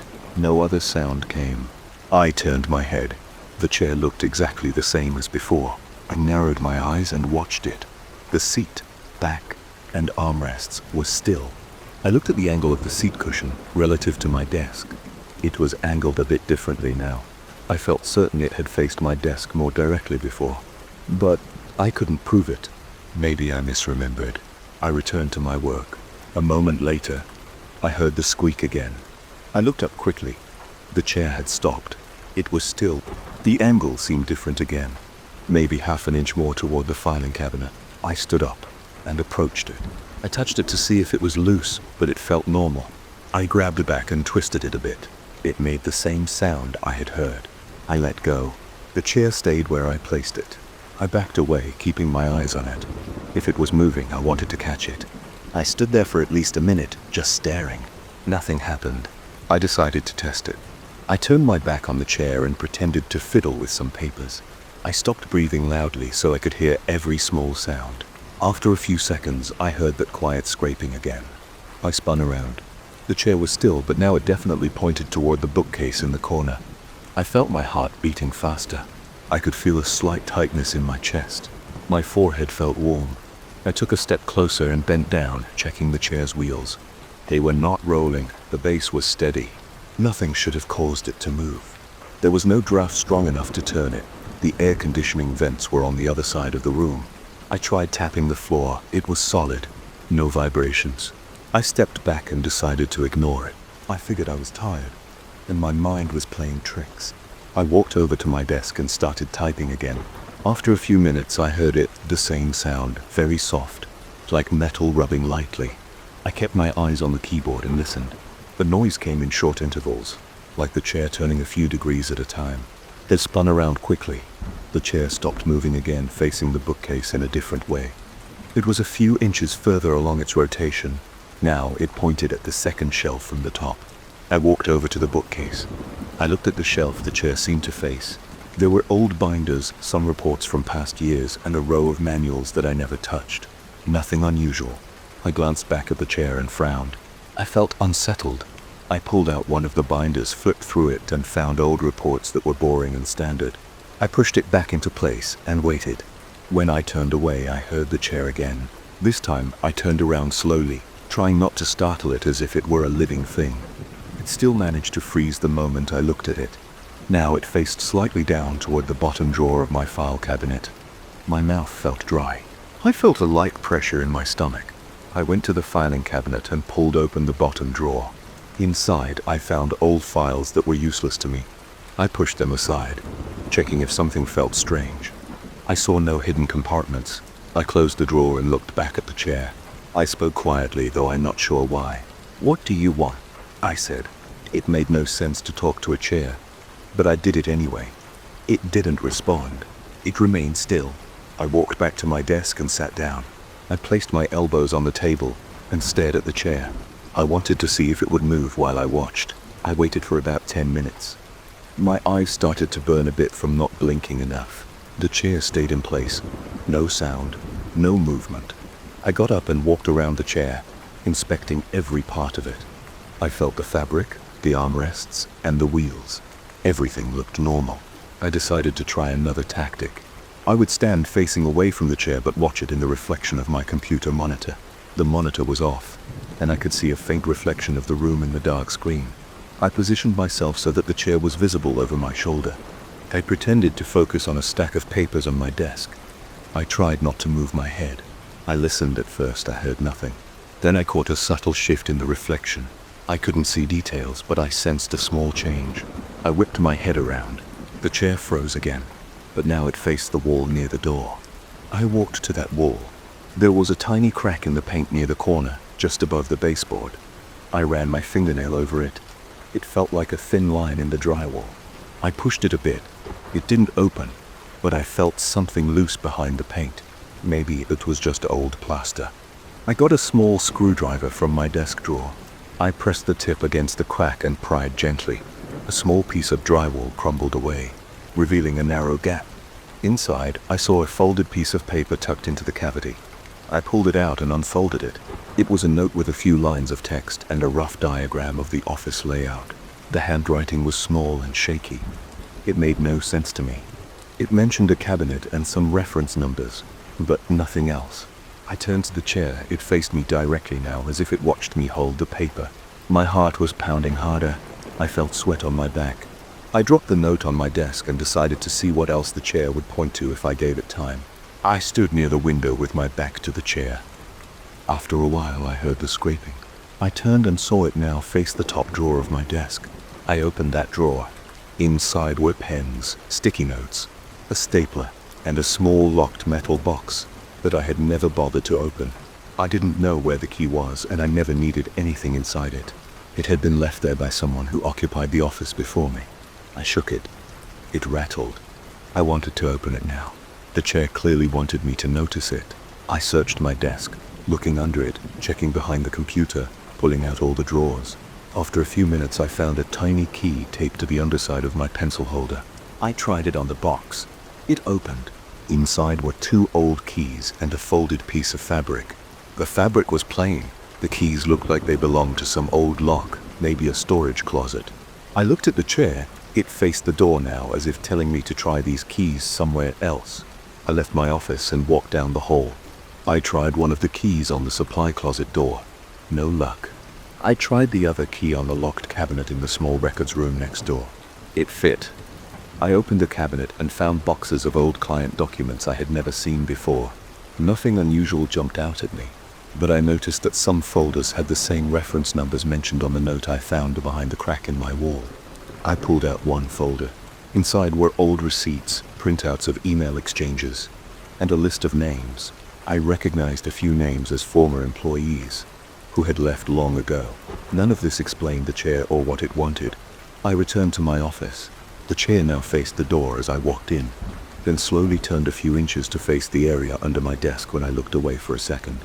I got on my knees and checked under the desk. There was a loose floorboard. I pried it up with my screwdriver. Underneath, I saw nothing but concrete and dust. No hidden items. I felt confused. I stood up and looked at the chair. My breathing was fast. My hands were shaky. I turned off my overhead light, leaving only my desk lamp on. I tried to approach this step by step. The chair responded to my lack of direct attention. It guided me to a hidden note, a locked box, and some old files. Everything seemed connected to people who worked here long before me. I tried leaving the room again. When I returned, the chair faced the window. I checked the window frame carefully. I ran my fingers along the edges. I found a small, flat piece of metal wedged behind the left side of the frame. It looked like a thin blade, or a lever. I pulled it out. It was just a scrap of metal. I placed it on my desk. When I looked back at the chair, it faced my phone. I picked up the phone. The line was dead at that hour. or so I thought. I listened. There was only a dial tone. I dialed my own cell number. It rang normally. I hung up. The chair seemed to lose interest in the phone once I tried that. It turned back toward the bookshelf when I looked away. I pulled out more binders, checked behind them, ran my hand along the back panel of the shelf. I found a small indentation. I pressed it, and the back panel popped loose. Inside was a stack of old photographs. They showed some people standing in this very office, holding documents and shaking hands. I recognized a few faces from company newsletters. Nothing illegal or strange stood out, just old business images. I slid them back, feeling no progress. It was almost 10 o'clock p.m. now. I was sweating. I wanted to leave, but I also wanted to understand what was happening. I decided to confront the chair directly. I placed it in the center of the room, facing my desk, and stood behind it. With my eyes off it, I heard the faint scraping again. I looked down. Now the chair froze. Now it faced slightly to the left. I inched away and did it again. This time it rotated a bit more. I tried repeating this until it pointed at something specific. After a few attempts, it pointed toward the ceiling vent. I got a ladder from the storage room. I climbed up and removed the vent cover. Inside the duct, I found an old envelope taped to the side. I pulled it out and opened it. It contained a list of passwords and codes. They looked like old security codes for locked rooms, and some encrypted passwords. These were outdated and useless now, but maybe they had meant something to whoever put them there. I felt frustrated. The chair showed me random things: notes, keys, files, photos, and codes. I stood in the center of the room again. I glared at the chair, facing it directly. It remained still and quiet. I circled it. I touched its armrests. The leather felt smooth and cool. I pressed my ear against the backrest. I heard nothing. I left the office door open and walked a few steps into the hallway. I turned my head slightly so I could see the chair's shape with my peripheral vision. After a few seconds, it rotated again, pointing toward the crack in the wall where I found the first note. I realized it was just doing this when I looked away. Maybe it had no goal. Maybe it was only responding to my actions, always leading me to something else. I felt my throat tighten. I did not want to stay any longer. I already had enough strange evidence. I stuffed the notes, keys, and photographs into my briefcase. I flipped the chair so it lay on its side. It could not swivel now. I felt calmer seeing it, unable to move. I turned to leave. I heard no scraping. I left my office, locked the door, and walked down the quiet hallway. I heard my footsteps echo. I felt a slight trembling in my legs and tension in my neck. The building was silent. I reached the elevator and pressed the button. While waiting, I glanced back toward my office door. It was closed. I imagined the chair on its side, unable to turn, surrounded by scattered papers and open drawers. I stepped into the elevator. My heart still beat fast. I thought about what I found. It meant nothing obvious to me. I had no intention of discussing it with anyone. I just wanted to go home. The elevator doors closed, and I reached the ground floor. I walked outside into the empty parking lot. There were no strange noises, no odd movements. I got in my car and drove away, leaving the chair behind. I knew it was still there, flipped on its side, stuck in that office. I planned to return in the morning and see if it stayed that way. I doubted anyone would believe me. I didn't care. At least now I was outside, away from that quiet scraping sound and the slow turning that I could never catch with my eyes. I remember the first time it happened.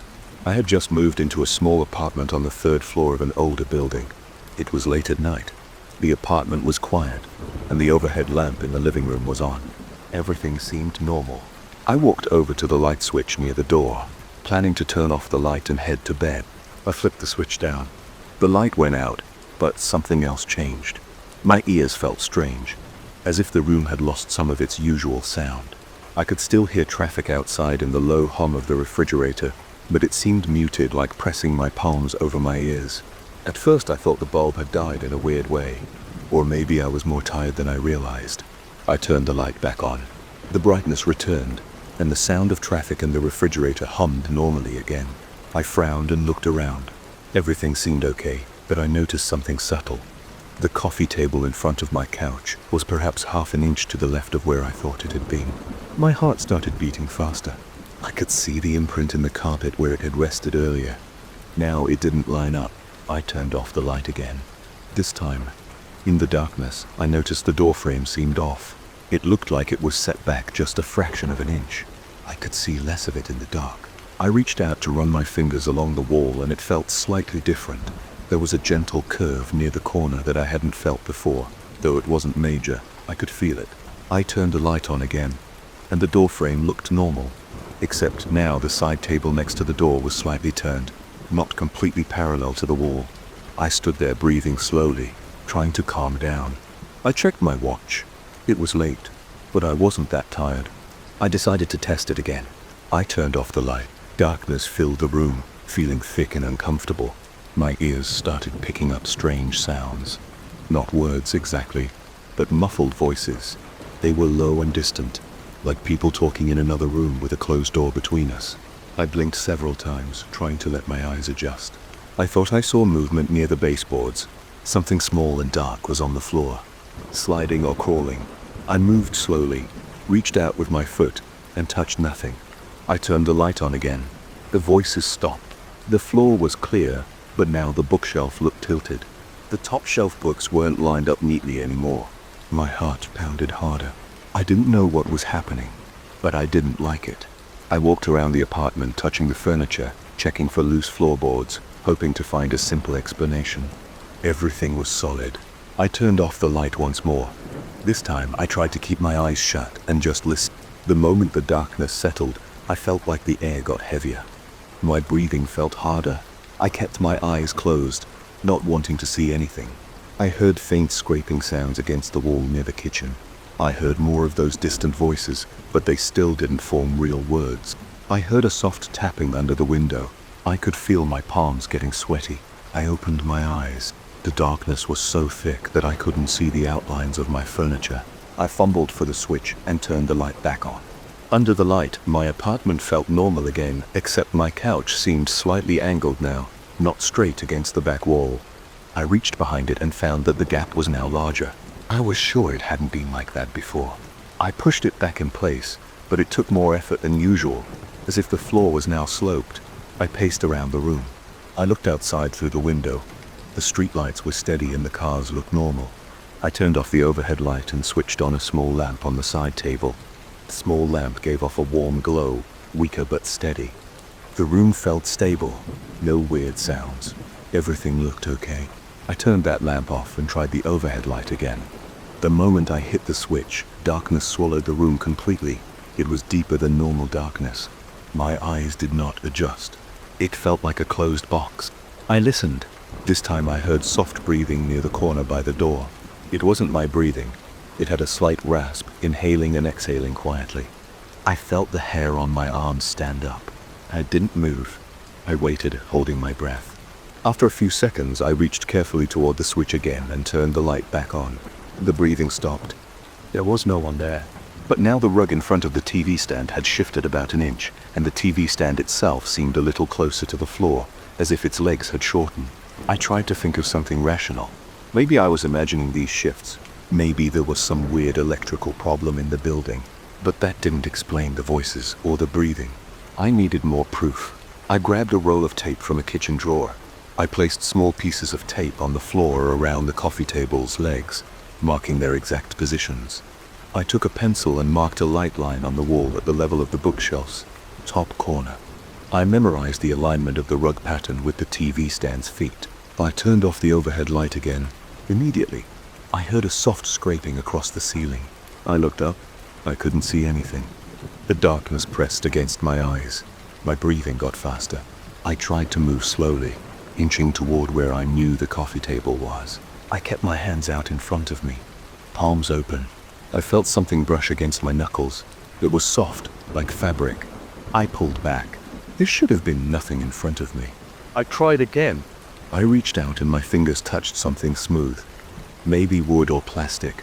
It slid away under my touch, making no sound. I pulled my hand back again. I felt sweat trickle down my back. I could feel my heart thumping hard. I reached for the light switch and turned it on. The coffee table was still in front of me, but now the tape marks on the floor didn't match its legs. It had shifted about a half inch to the right. The bookshelf line on the wall was now off by a fraction. The books looked slightly crooked. The rug was bunched up a little. Everything felt subtly wrong. I sat down on the couch, keeping the overhead light on. My throat was dry. I looked at the closed door to the hallway. Maybe I should leave the apartment, but something told me I needed to understand what was happening first. I decided to try something else. I grabbed my cell phone and turned on its flashlight. Then I turned off the overhead light, holding the phone's beam out into the darkness. The phone's flashlight cut through the dark, showing me the furniture. It looked normal under the beam. I could see the coffee table, the bookshelf, the TV stand, all in the positions they had been when the light was on. But as I moved the phone's light across the room, I noticed that outside the beam, things seemed to shift. If I focused the beam on the couch, it stayed put, but in my peripheral vision, the corner near the door seemed different, as if the door frame was at an angle. I quickly swung the flashlight beam over there, and with the light on it, the frame looked normal. I heard a quiet scraping sound under the coffee table. I moved the flashlight down. Nothing was there, but the sound kept happening off to the side, always just outside the beam. I tried to catch it, but it always stopped when I aimed the light. After a minute of this, I felt dizzy, so I turned the overhead light on again. Now, the marks on the floor were useless. Everything had moved slightly. My apartment didn't feel the same. The walls seemed a bit off, as if the angles weren't perfect anymore. I pressed my palm against one wall and leaned my weight into it. It felt solid. I pushed the coffee table into the tape marks, aligning it again.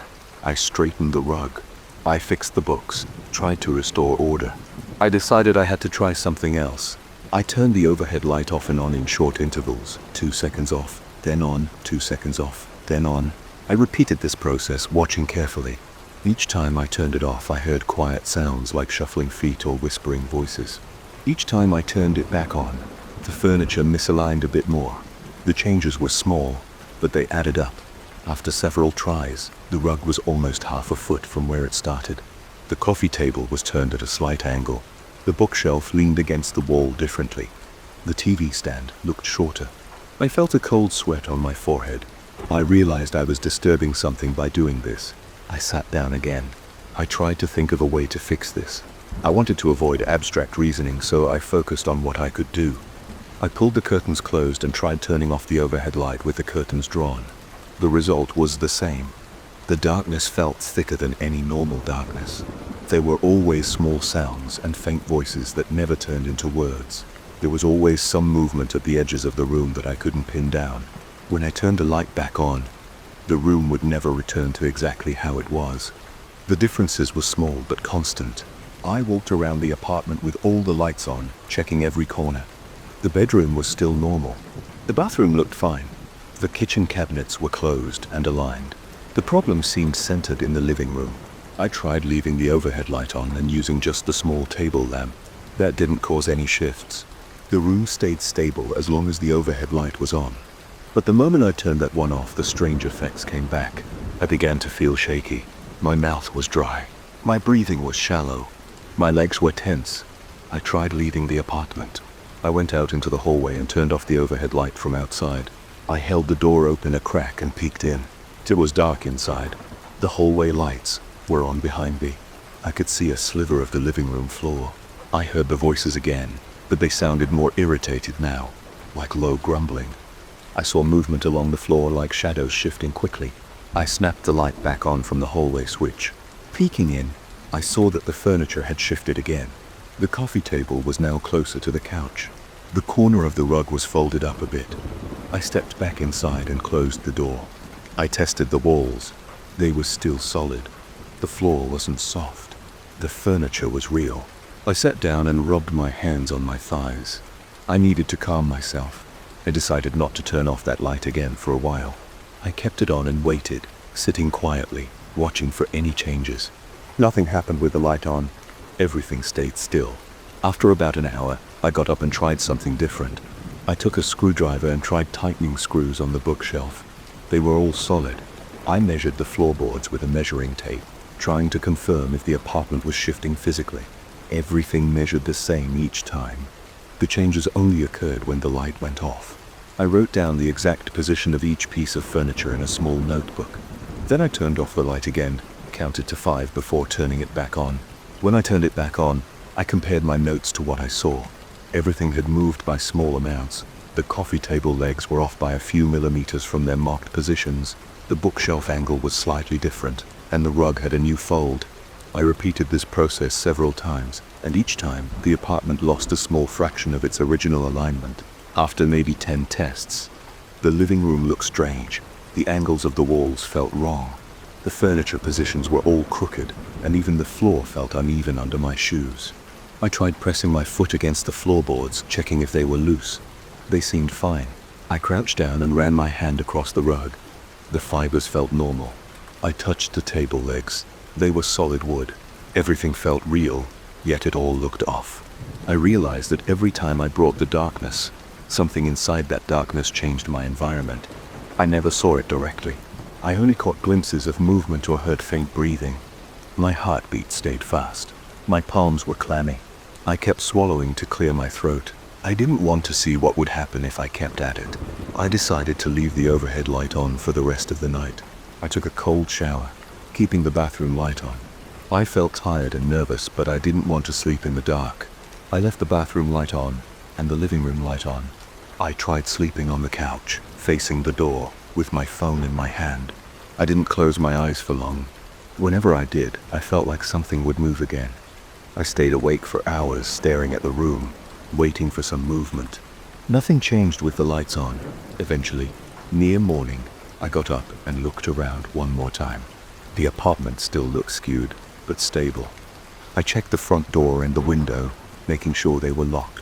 I noticed my reflection in the window, dark circles under my eyes, shoulders tense. I felt a heaviness in my chest. I knew that I couldn't solve this by myself. I considered calling someone, maybe an electrician or a neighbor, but I couldn't imagine how to explain it. I also didn't want to turn off the light again. I thought about leaving and never coming back, but my stuff was here, and I needed a place to live. I decided I would wait until sunrise, let natural light fill the room, and see if that helped. Maybe with daylight I wouldn't need the overhead light. Maybe I could rearrange everything and restore some order. I sat on the couch facing the window with all the lights on, waiting for the first sign of morning. I didn't know what would happen the next night, but I knew I wouldn't be turning off that switch again anytime soon. I noticed the frame on a Wednesday morning. It was hanging on the wall above my couch. I did not recognize it. It had a thick, gold-colored border. The edges looked clean, polished, and expensive. It had no glass. There was nothing inside, only a deep black surface. I stood in front of it and stared at it, trying to remember if I had brought it home or if someone else had come in and hung it there. My door was always locked. The windows were closed, and no one had my keys. I did not see any signs of forced entry. I could not recall seeing the frame the night before. I remembered watching TV until midnight, then going to bed. The wall had been empty. Now the frame was there. I touched its surface. It felt smooth and cold. I tried to lift a corner of it, but it was fixed to the wall. I tried to push the edge. It did not move. I spent several minutes checking the rest of my apartment. Everything else seemed normal. The kitchen appliances were where I had left them. The bathroom door was shut as I usually left it, and the bedroom had no signs of disturbance.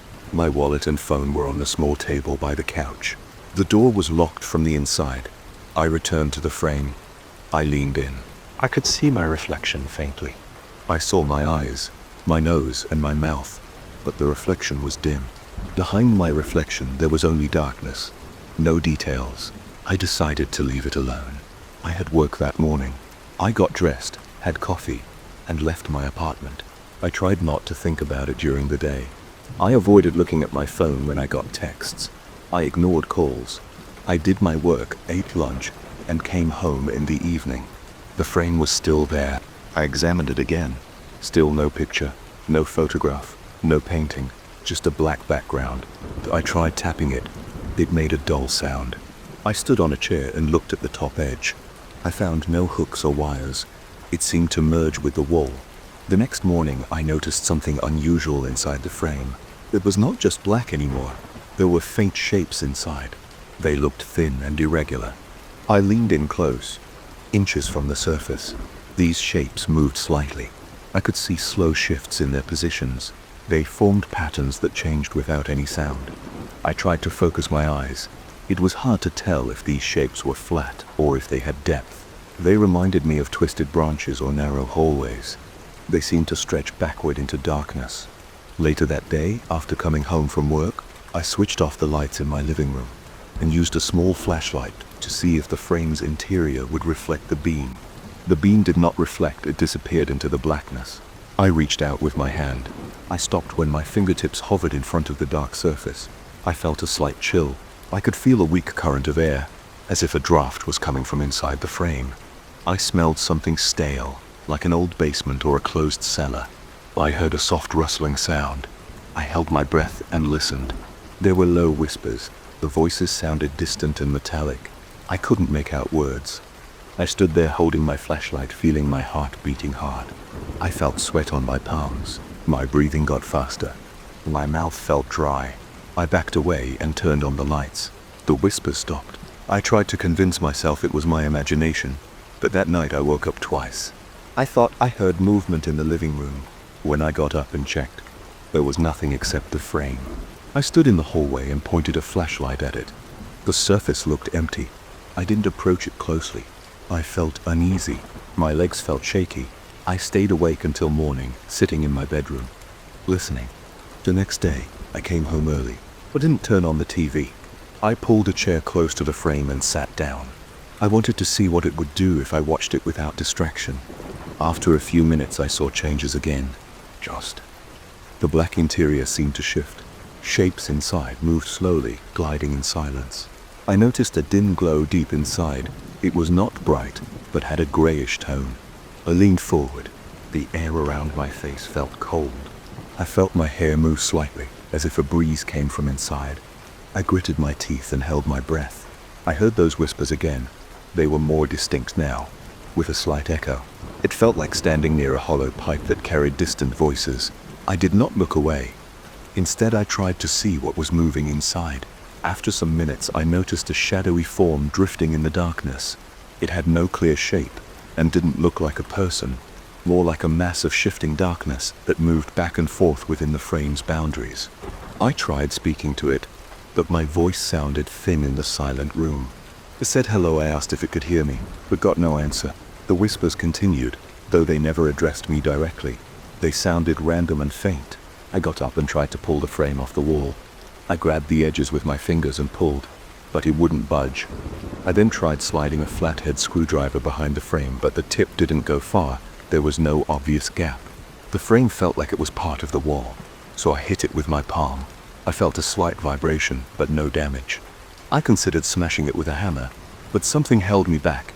I felt nervous about damaging my wall and also had a strange reluctance, as if harming the frame would cause something worse to happen. I walked away and sat on the couch. My hands were shaking and my forehead felt sweaty. I turned on the TV to distract myself and left it on for hours. Around midnight, I muted the TV and listened quietly. I didn't hear anything unusual. I got up silently and approached the frame again. The darkness inside looked the same. I couldn't see any shapes. The air felt normal. I sighed and went to bed. Over the next few days, I kept my routine. Work, then home. Each evening, I would check the frame. Each time, I would see those subtle movements inside. Sometimes the whispers were clearer. Sometimes they were softer. Once, when I leaned in close, I heard what sounded like my name. I jerked back, felt my chest tighten, and my shoulders tense up. My neck felt stiff. I tried to calm down by focusing on simple actions, drinking water, cleaning the dishes, and trying not to think too much. I avoided looking into the frame late at night. One evening, I decided to test the depth. I took a long wooden spoon from my kitchen. I held it in my right hand and slowly reached into the frame. I expected the spoon to hit the wall behind the black surface. Instead, the spoon sank into darkness. I felt no resistance. It disappeared from view, leaving only the handle visible in my hand. I pulled it back. The spoon was intact, but the surface had felt odd. There was a slight tug, as if something tried to hold onto it. I tested this again. The second time, I pushed the spoon in deeper and felt a gentle pull. When I pulled it back out, the spoon's surface felt cold and damp. I touched it with my fingertip. It smelled musty. My heart pounded hard in my chest. I put the spoon down and wiped my hand on a towel. I understood now that it wasn't just a frame. It was a passage or a window. There was space inside, there was air flowing out, and there were voices. Something moved there. I felt panic rising inside me. I walked in circles around my apartment, checking my front door and the windows. I considered calling someone. I picked up my phone, but realized I didn't know who to call. The police wouldn't believe me. Maintenance staff from the building would be puzzled or think I was lying. I decided to keep quiet. I didn't want to invite anyone else into my apartment. I felt ashamed and confused. I tried covering the frame with a large blanket, pressing it against the edges and pinning it in place. The blanket bulged inward slightly, as if drawn by a weak current. I stood back and watched. The whispering sound was muffled but still present. After a few minutes, I saw the blanket move inward, shifting slowly. I pulled it back and saw the frame's dark interior again. I had a feeling that nothing would stop it from existing there. Covering it didn't help. I tried ignoring it. For 2 days, I didn't approach it closely, avoiding looking directly at it. I kept the TV or music playing, trying to sleep in the bedroom with the door closed. I blocked my ears with earplugs, but I still felt something. My stomach felt tense, my neck was stiff, and I woke up with sore muscles. My jaw hurt from clenching my teeth. At times when I passed through the living room, I thought I saw movement out of the corner of my eye. On the 5th day after I first found the frame, I decided to try a different approach. I took a flashlight, put on a heavy jacket, and approached the frame again. I held the flashlight close to the black surface and pushed it slowly forward. The flashlight passed through. Its beam vanished. I couldn't see where it ended up. I pulled it back out. It was cold and had a faint smell of old metal. I tightened my jacket around me, felt the cold air again, and it blew gently against my face. My cheeks felt numb after a few seconds. My eyes watered. I leaned in and listened closely. The whispers sounded more organized now. I could pick out a few words in a low voice. I heard my name again, then something that sounded like an invitation. I heard the words come in repeated twice. My throat tightened. I forced myself to speak. I said I didn't want to go inside. My voice sounded shaky. I gripped the jacket sleeves and stepped back. The whispers didn't stop. They became softer, but didn't fade. I took a broom and tried pushing it inside. I wanted to feel the surroundings inside. The broom's handle entered easily. I moved it around. I felt empty air, no wall or floor, just open space. I pulled it out. The handle had scratch marks and moisture on it. I rubbed the handle with a rag. The scratches didn't vanish. They looked thin, like marks from something with rough edges. I didn't know what else to do. I tried talking to the frame directly. I asked what it wanted. I asked where it led. I got no direct answer. The whispers continued as before. I felt alone and trapped with this strange thing in my apartment. I couldn't remove it, I couldn't break it, and I didn't want to leave my apartment and abandon everything I owned. But each day I felt more anxious. I slept badly, ate very little, and my head ached. My hands trembled sometimes. One night, I stood in front of the frame and said out loud that I wanted it gone. I pressed my palm against the cold darkness inside. I felt pressure against my hand, like a weak vacuum. I pulled back. I sat on the floor and tried to think of a solution. I decided to try sealing that section of the wall with boards or a large piece of furniture.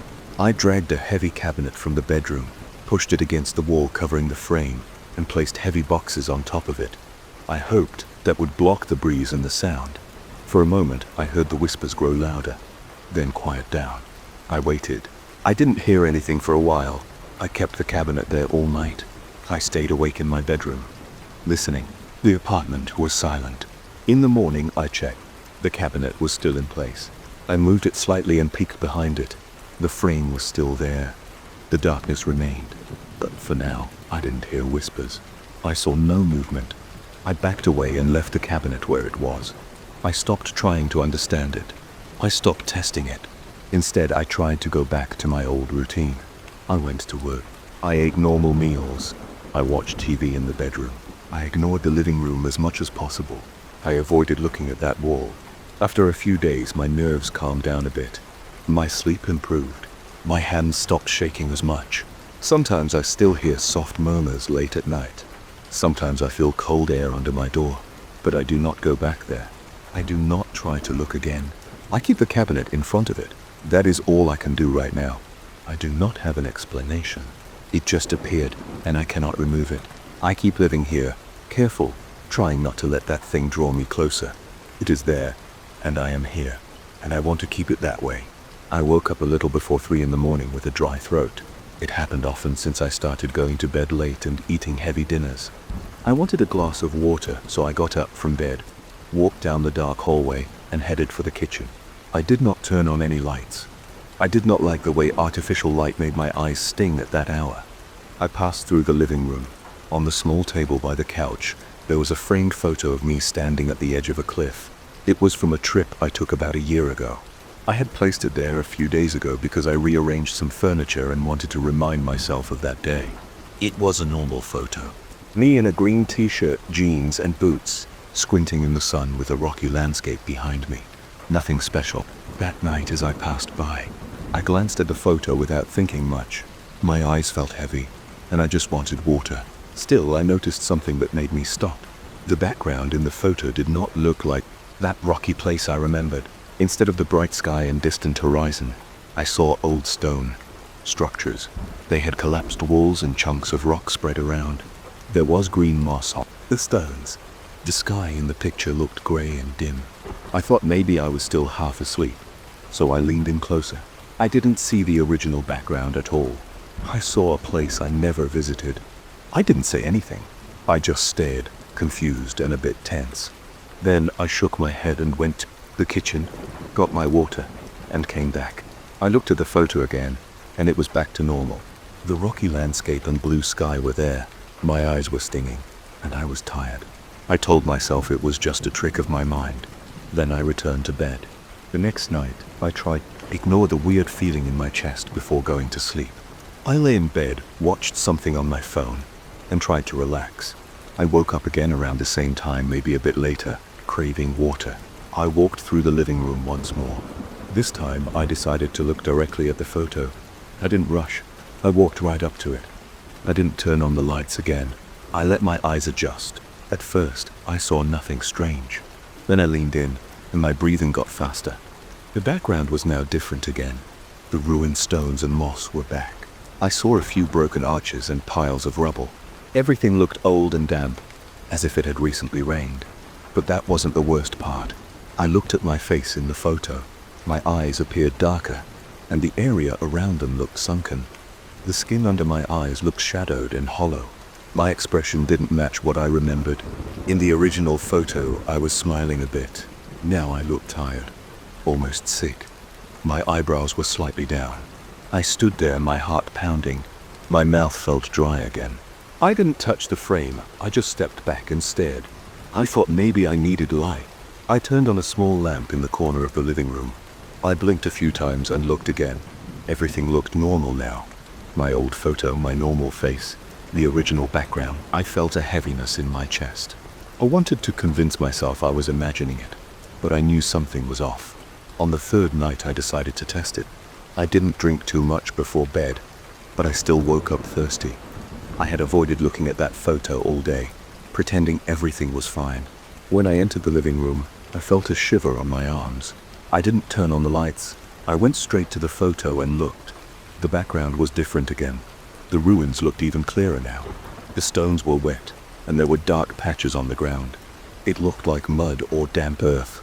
My image in the photo was no longer smiling at all. My mouth appeared closed and tense. My eyes looked even darker, as if there were no clear whites, just a kind of dim reflection. My heart pounded, and I could hear a slight ringing in my ears. I wanted to remove the photo from the frame and check if someone had played a prank. I reached out and touched the frame. It felt normal, just a wooden frame with glass. I tried to open it, but the back panel was stiff and wouldn't budge easily. I didn't want to break it and make noise. I kept trying a bit, but it was stuck. I felt sweat on my forehead. I backed away and went to the kitchen. I drank water and returned. When I came back, the photo showed its normal scene again. I turned on the lights and stared at it for a long time, but it stayed normal. During the day, I tried to act normal. I went to work. I tried not to think about the photo, but my hands felt slightly shaky when I typed on my computer. I went to the bathroom more often, just to splash water on my face. My muscles felt tense. When I got home that evening, I looked at the photo in daylight. It was normal. I pressed the sides of the frame trying to find a hidden latch or something. I didn't find anything. I thought about taking a picture of it with my phone, but decided to wait until nighttime. Maybe I could catch it in the act. That night I woke up again. I walked down the hallway. I felt my heart beating harder as I approached the living room. I turned on my phone's flashlight and aimed it at the frame. I saw the ruins again. The background was not what it should be. The building looked larger now. I saw a faint shape of a doorway in the background, but there were no doors, just open space. The stones looked rough and covered in spots of green. The sky behind remained gray. My image in the photo looked older. The skin around the eyes looked stretched. The eyes themselves too dark, and there was a slight twist in the mouth. Not a smile or frown, just tension in the lips. My stomach tightened. I brought my phone closer. The frame's glass reflected a bit of my own face outside the picture. I snapped a photo with my phone. When I looked at my phone screen, I saw the original scene in the snapshot I took. My trip a year ago. I aimed my phone at the frame again. To my eyes, the frame still showed the ruins in the strange version of me. But my phone saw the normal version. I felt dizzy. I breathed through my nose, trying to calm down. I rubbed my eyes and looked again. Nothing changed. I turned on the ceiling light. The framed photo became normal. My hands were trembling. I went to the bathroom, splashed water on my face, came back and stared at the photo under the light for several minutes. It remained normal. I turned off the light, waited in the dark, and looked again. The image changed back to the ruins in the strange figure. My breathing grew shallow. I turned on the light. It returned to normal. Light on, normal photo. Light off. Strange photo. I repeated this a few times. It stayed consistent. I put the frame in a drawer and closed it. I waited a minute, then opened the drawer in the dark. The weird version was still there inside the closed drawer. I turned on the light inside the hallway. I opened the drawer again and it returned to normal. This pattern made no sense. A tightness developed in my chest, and I felt a small ache behind my neck. I didn't know what to do. I left the frame on the table and returned to bed. Over the next few nights, the image in the dark continued to evolve. I saw more details. My figure in the photo kept changing. My clothes looked older, more worn out. My face looked grim. My hair looked damp, as if I had been standing in rain. The background ruins looked larger, as if I were standing deeper inside them. Cracked floors, broken pillars, and dark corners. When I stood close to the frame in the dark, I got the impression that the figure inside the photo was looking at me, not just staring forward. I couldn't prove it, but it felt that way. I noticed the hairs on my arms standing up when I approached the frame. I noticed my mouth getting dry. I started taking more water bottles to my bedroom, trying not to leave the room at night. But I always woke up very thirsty anyway. It felt like I had to go see that photo, like something was pulling me there. One night I brought a flashlight and shone it right on the frame. Even a direct beam of light restored the normal photo. Darkness brought the strange one. I tried covering the frame with a towel. When I peeked under the towel in darkness, I saw the weird version again. I tried placing the frame in a closet, behind boxes, and closing the door. When I opened it in darkness, it was still changed. Light remained the only thing that made it look normal. I considered throwing the frame away, but I didn't do it. I just stood there, pacing around my living room, not sure what to do. My throat felt scratchy. My arms felt weak, and I had trouble sleeping. The sound of the fridge humming in the kitchen made me jump at times. Every small noise bothered me. I started thinking I should test something else. I placed other photographs in the same spot, but they didn't change. Only this particular frame and photo changed. I changed the frame once, placing the photo in a new frame. It made no difference. The photo itself changed. The frame was irrelevant.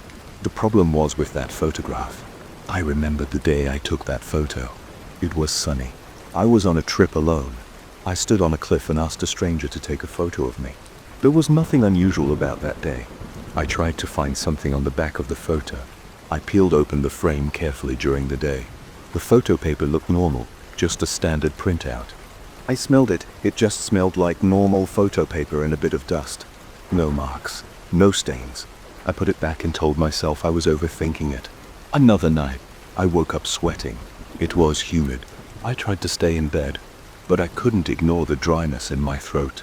So, I got up and walked slowly, wanting to see if anything new would happen. I walked into the living room without turning on the lights. My eyes adjusted to the darkness. I saw the photo again. My figure in it had moved closer to the foreground. I saw my face clearly. My eyes looked hollow, with dark rings around them. My lips were pressed together. There was mud on my boots, dirt on my clothes, and smudges on my hands. The ruins behind me looked like an old hallway with collapsed walls and a broken ceiling. Some wet vegetation hung from the edges of the broken stones. The place looked silent and cold. I leaned in. I heard a muffled sound, very faint, like a distant shuffle. I looked around my living room but heard nothing else. I pressed my ear closer to the frame. I stood there holding my breath, my ear maybe an inch from the glass. I heard a soft crackling, like small stones shifting. I jerked back and almost dropped my phone. My heart raced. I felt a prickling sensation in my spine. I wanted to leave the room immediately, but I turned on the lamp and the sound stopped. The photo was normal again. I turned off the lamp. The weird image returned, and this time I heard nothing. Maybe I imagined the sound. I became very anxious during the day. I couldn't focus. I tried to talk to a friend about it, but only said I had trouble sleeping. I didn't want to sound crazy.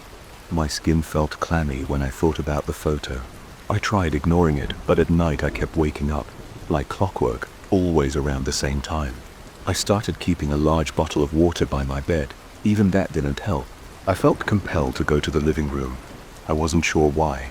If I tried to stay in bed, I felt pressure in my chest. I got headaches. I tossed and turned until I gave in and went to look at the photo again. Each time the photo showed a clearer version of that strange ruin. My figure inside it looked more worn, more tired. One night I noticed a slight change in posture, as if the figure was leaning forward, raising an arm slightly. The clothes looked damp and dirty. There were patches of dark green on the floor, and stones. I noticed the figure's mouth was slightly open now. The lips parted enough to show the edge of teeth. I leaned in close but kept my distance from the glass. I didn't hear anything this time. I just felt a strong nervous tension in my stomach. My breathing was shallow. I had an urge to turn on the lights, but I stayed still for a moment. My throat hurt from dryness. I forced myself to swallow. I wanted to see if anything else would happen. After a minute, I stepped back and turned on the lights.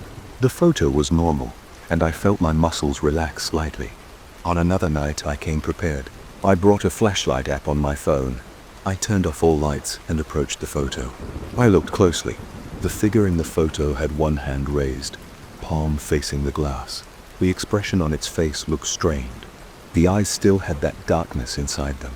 I felt a knot in my stomach. My breathing was shaky. I turned on the flashlight app. The image returned to normal. I turned it off. The weird image returned. I spoke quietly to myself, just random words, trying to calm down. I reached out and touched the glass. It felt cold. I tapped it lightly. I waited. Nothing happened. The image stayed the same. I tapped again, a bit harder. My fingertip felt numb. I stepped back. I lifted the photo from the table and turned it around in the darkness. It looked normal on the back. I put it back down. When I looked at it again, the figure's arm looked slightly lower, as if it had moved while I wasn't looking. I felt a surge of tension in my chest. I turned on the flashlight app again, breathed heavily, and waited until my hand stopped shaking. I decided I had enough of this. The next day, I grabbed the photo and put it in a box. I taped the box shut and put it in the closet. I left it there all day. At night, I woke up again, still thirsty. I told myself not to check, but I felt that pressure in my chest, the dryness in my throat. I opened the closet door in darkness. I opened the box and pulled out the frame. The ruins were there again. The figure's head was tilted slightly, looking straight at me. Moisture dripped from the stone walls behind it. Panic built in my legs. My muscles felt weak. My mouth was so dry it hurt. I closed the box and left it in the closet. Then I turned on the light. I stood there breathing fast. Later that night, I left the house and went for a drive. I stayed out for an hour. When I returned, I went straight to bed and tried not to think about it. The next morning, I took the box out and threw it in the trunk of my car. Then, I drove to a storage unit I had rented for old junk. I put the box inside. After that, I locked the unit and came home. feeling no desire to check on it. I drank water calmly. Later, I slept without waking up in the middle of the night. The dryness wasn't there, nor was the pressure in my chest. I left the photo locked away, out of my home. I never brought it back. I still remember what I saw each time I looked at that photo in the dark. I remember the shape of those ruins, the moss, the damp stones, and the strange figure with my face changing a little each night. Now it's somewhere else, locked in a unit, surrounded by other boxes. I keep my home well lit at night. I drink water before bed. I try not to think about it. I don't look at photos in the dark anymore. Instead, I keep my eyes forward. I try to sleep through the night. I remember the first time I noticed it. It was around midnight and I was in my living room with all lights off. I had turned off the TV about 20 minutes earlier. I was tired and wanted a quiet moment before going to bed. I heard a strange sound outside, something low and uneven, like heavy breathing behind the glass of the sliding door. I stood up and walked over, feeling a slight tension in my neck. I looked through the window. At first I couldn't see much, just the outline of my porch. There was a shadow there, a shape I didn't recognize. It stood near the railing.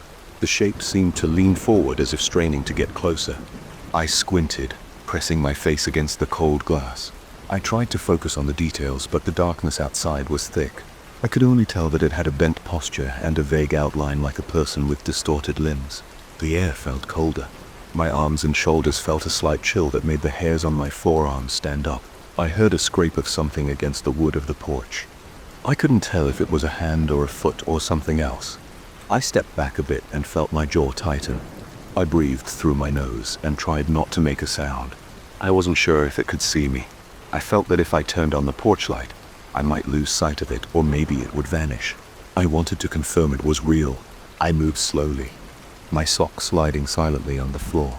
I reached the wall switch. I flipped it up, and the porch light flared on. I pressed my face to the window again. The shape was still there, but now I could see that it was darker than its surroundings. The light didn't reveal any detail. It stayed a black silhouette with edges trembling as if the outline itself was unstable. I caught a faint movement like shallow breathing. The shoulders rose and fell unevenly and irregularly. Sometimes it stopped for a few seconds, then started again with a soft wheezing sound. I knocked on the glass. I didn't know why I did that. Maybe I wanted it to react. It turned its head slowly. There were no eyes that I could see, but I felt its focus shift toward me. My chest felt heavier. I took a step back. My heart was beating faster. I noticed my hands were getting cold. I tried to swallow, but my throat was dry. I stood there, unsure what to do. I went to my couch, grabbed my phone, and came back to the window. I dialed my neighbor's number. It rang a few times before she answered. I whispered, trying not to lose sight of the shape. "Hey, can you look at my porch for a second?" I told her I saw something strange. She sounded annoyed and a bit tired, but she said she would check from her window. I watched the shape while waiting. It kept breathing in that unnatural rhythm. My neighbor called back a minute later. She said she saw nothing, just my porch light on, my chair, my small table, but no one there. I pressed my forehead against the glass and looked carefully. The shape was still there. I felt my stomach twist. I told her I was sure someone was outside. She insisted that she saw nothing, maybe a shadow. I told her to hold on. I turned off the porch light and looked again. I could still see that outline. The neighbor said, "I still see nothing." I thanked her and hung up. I stood in the silence of my living room. I looked down at my chest. I was breathing faster now. My hands trembled a bit. I put the phone down and considered calling the police. But what could I say? That I saw a shape that no one else could see. I decided to wait and watch. I took a step closer to the door. I placed my hand on the cool glass. The shape didn't move at first. Then it tilted forward, closer to the door. Its form pressed slightly against the other side of the glass. I could hear a faint scratching noise, like nails running gently over a hard surface. I pulled my hand away. My pulse was racing. I glanced at my door lock. It was locked. I tried the handle gently to confirm. Yes, it was secure. I stood still listening to that breathing. I noticed something odd. The wind outside seemed to pick up every time the shape breathed in, and it seemed to die down every time it breathed out. The trees behind the porch rustled in sync with that pattern. When it paused, the air went still. When it resumed, the wind returned. I stared at it, trying to understand what was happening. I had no logical explanation for what I was seeing. I decided to try something else.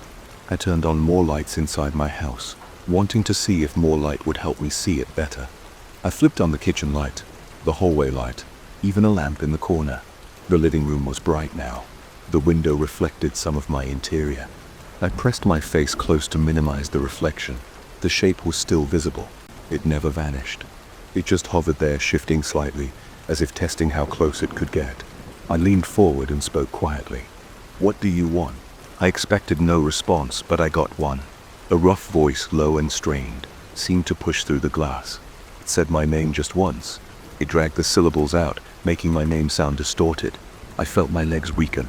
I took a step back and grabbed the back of a chair to steady myself. My mouth felt dry. I tried to think straight, but I just kept focusing on the voice. How did it know my name? Its tone reminded me of someone struggling to speak through cracked lips. There was no echo, no warmth, no emotion. It was just a sound forcing out my name. I shook my head and cleared my throat. I told myself that I couldn't just stand there. I decided to call someone else, a friend who lived a few blocks away. I grabbed my phone, paced away from the door, and called him. He picked up, and I spoke in a low voice. I told him I saw something on my porch. I said I needed him to come over and confirm that I wasn't going crazy. He sounded unsure, but he agreed to come by. I paced around the living room, keeping an eye on the window. The shape stayed right there. While waiting, I tried to distract myself. I checked the lock on my front door and the windows. They were all locked. The temperature in my living room felt normal, but every time I got close to that window, I felt a chill. My skin prickled.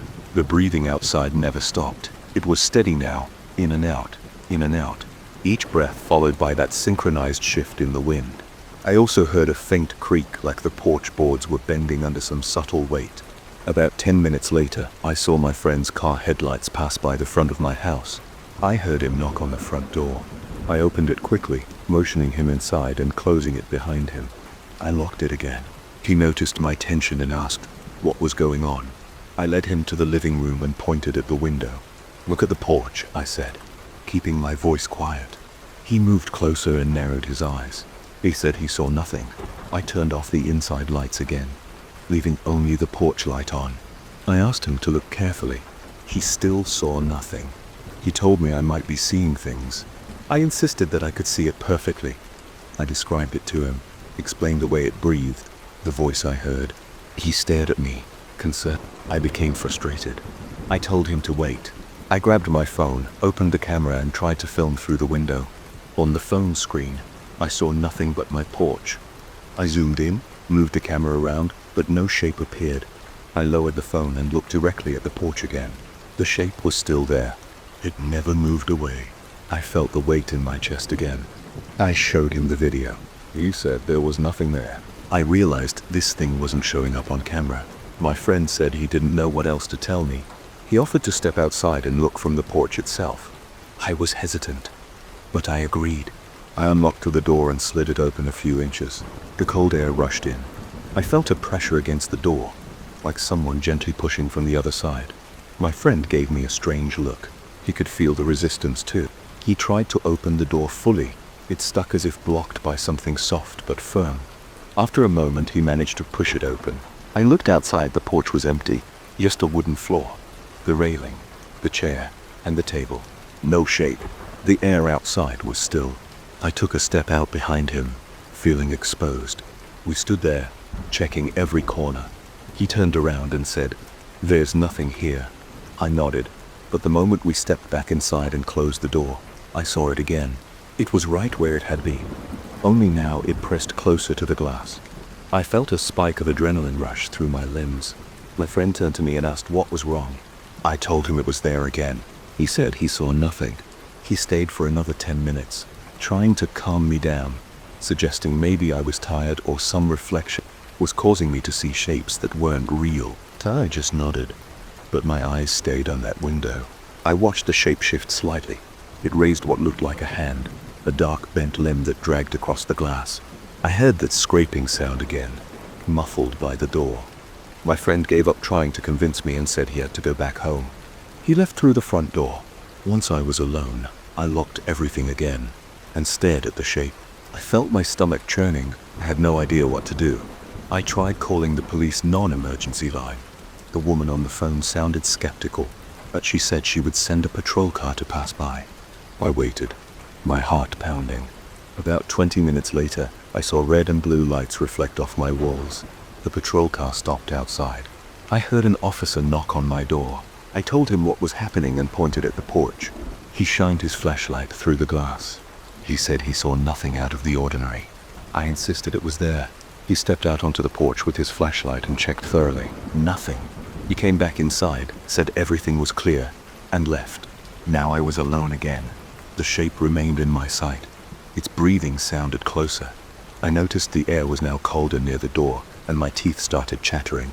I sat on the couch facing the window and tried to think of a plan. I rubbed my hands together to warm them. I tried ignoring it, focusing on my own breathing, but I could still hear it out there. It tapped the glass a few times, softly. I considered leaving the house, maybe sleeping at a motel, but I didn't want to run. I stood up, walked to the window, and spoke firmly. "Go away." I tried to keep my voice steady. The shape responded with a slow, strained breath and said my name again, dragging the sound out even longer this time. I jumped back, my heart pounding hard. I shut off the porch light again, hoping darkness would hide it. It was still visible as a darker outline. I approached the window cautiously and slowly, raising my hand. I stopped just short of the glass. I could feel cold radiating from that spot.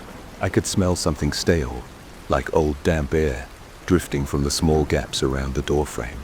I swallowed and backed away again. Hours passed like this.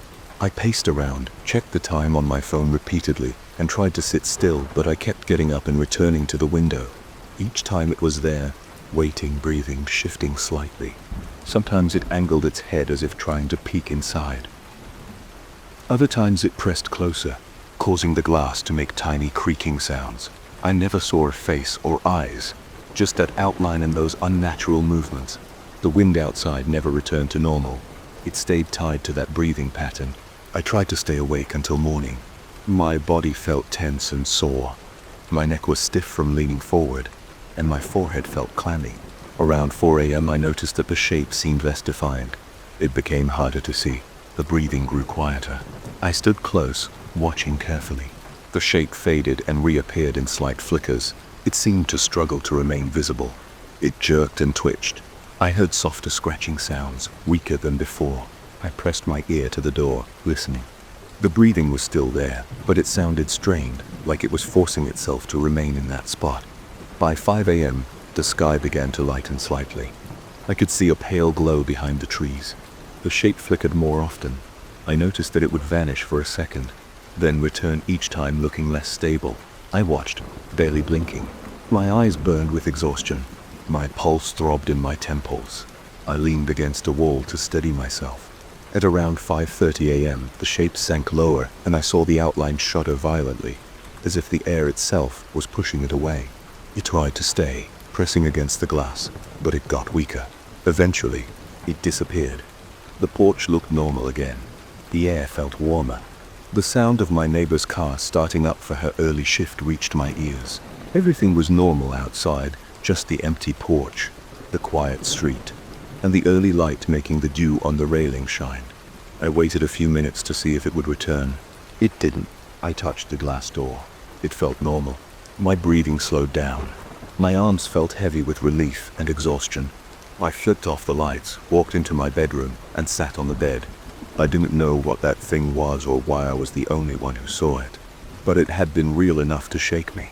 I just sat there rubbing my face, waiting for my heart to slow down. I listened to the quiet sounds of morning. The shape was gone, at least for now. I felt stiff, tired, and shaken, but I was still here. The night was over. I felt a sharp chill along my neck the moment I stepped through the cabin door. The sun was halfway down when I arrived, and I remembered the quiet pressing in around me. I had left my apartment in the city to escape the noise. I had wanted isolation. I had wanted a place where I could sit without hearing car horns, neighbors shouting, or any of the constant hum of modern life. This cabin seemed right. It was old and situated in the middle of a forest far from the main road. It looked stable enough. It had a small kitchen, a wood-burning stove, a simple bed. The walls were solid logs. The roof looked sturdy. There was a small window in the front and a slightly larger one in the back. I saw no immediate signs of trouble. It felt quiet and empty, and that was all I needed at the time. I unpacked my bag on a rough wooden table near the front door. I placed some canned food, a few bottles of water, a lighter, a flashlight, and a thick sweater. I noticed a hatch in the ceiling that led to a small attic. I ignored it. The first night, I just wanted to settle in. I moved my sleeping bag to the corner of the room near the stove and lit a small fire. The inside smelled like old wood and dust. When I got the fire going, the smoke went up through a narrow metal pipe. It hissed slightly, but nothing unusual. I sat there, eating a can of beans, staring at the walls. That was when I noticed the carvings inside them. They were not obvious at first. They were rough shapes cut directly into the wood, and the wood had darkened with age. I saw what looked like patterns of lines intersecting at odd angles. Some of the shapes looked like eyes, but not symmetrical. Some looked like hands with extra fingers. The longer I stared, the more I noticed patterns inside these shapes, as if someone had spent a lot of time scraping at the wood. I touched them with my fingertips. The grooves were shallow but consistent. No paint, no color, just carved lines. I shrugged it off. The cabin was old. Maybe some previous occupant had tried to decorate it. That first night, I fell asleep listening to the forest. I heard wind in the trees, small animals moving around outside. The cabin was cold, so I curled up in my sleeping bag and kept the fire going. At some point late in the night, I woke up. I wasn't sure what time it was, but it was dark. The fire had mostly died down, leaving red embers. I heard something on the roof, a soft scrape against the wooden shingles. I listened, holding my breath. It sounded like a branch dragging back and forth, but there was no wind. The sound was too soft, too controlled. It lasted a few seconds, then stopped. I waited, my heart beating faster. After a while, I convinced myself it was nothing and tried to go back to sleep. I did not sleep well. In the morning, I woke up feeling a bit on edge. The sunlight came in through the window, making long stripes on the wooden floor. My back hurt from sleeping on the ground. I got up, rubbed my neck, and turned around to look at the walls again. I froze. The carvings had changed. I was sure of it. The shapes were slightly different, as if someone had added a new line here or changed the angle of a mark there. I ran my fingertips over them. The wood felt the same, but I couldn't stop myself from feeling uneasy. These carvings were not random. They seemed to form a strange set of symbols. I couldn't read them. They had no meaning I could recognize. Still, I tried to ignore it. I went outside. The forest around the cabin was quiet. I walked for a bit, looking at the tall trees. The ground was covered in brown leaves and damp soil. I planned to gather some firewood. I knelt down and picked up a few broken branches. When I looked up, I saw something that made my scalp tighten. There was a tree with a pattern in its bark that looked like a twisted face. I could see 2 depressions like eye sockets and a split in the bark that looked like a mouth. I stepped closer, expecting it to be my imagination. But the pattern was real. The bark had unusual ridges that formed these shapes without any doubt. The eyes seemed aimed right at me. I turned away and breathed through my nose, trying to stay calm.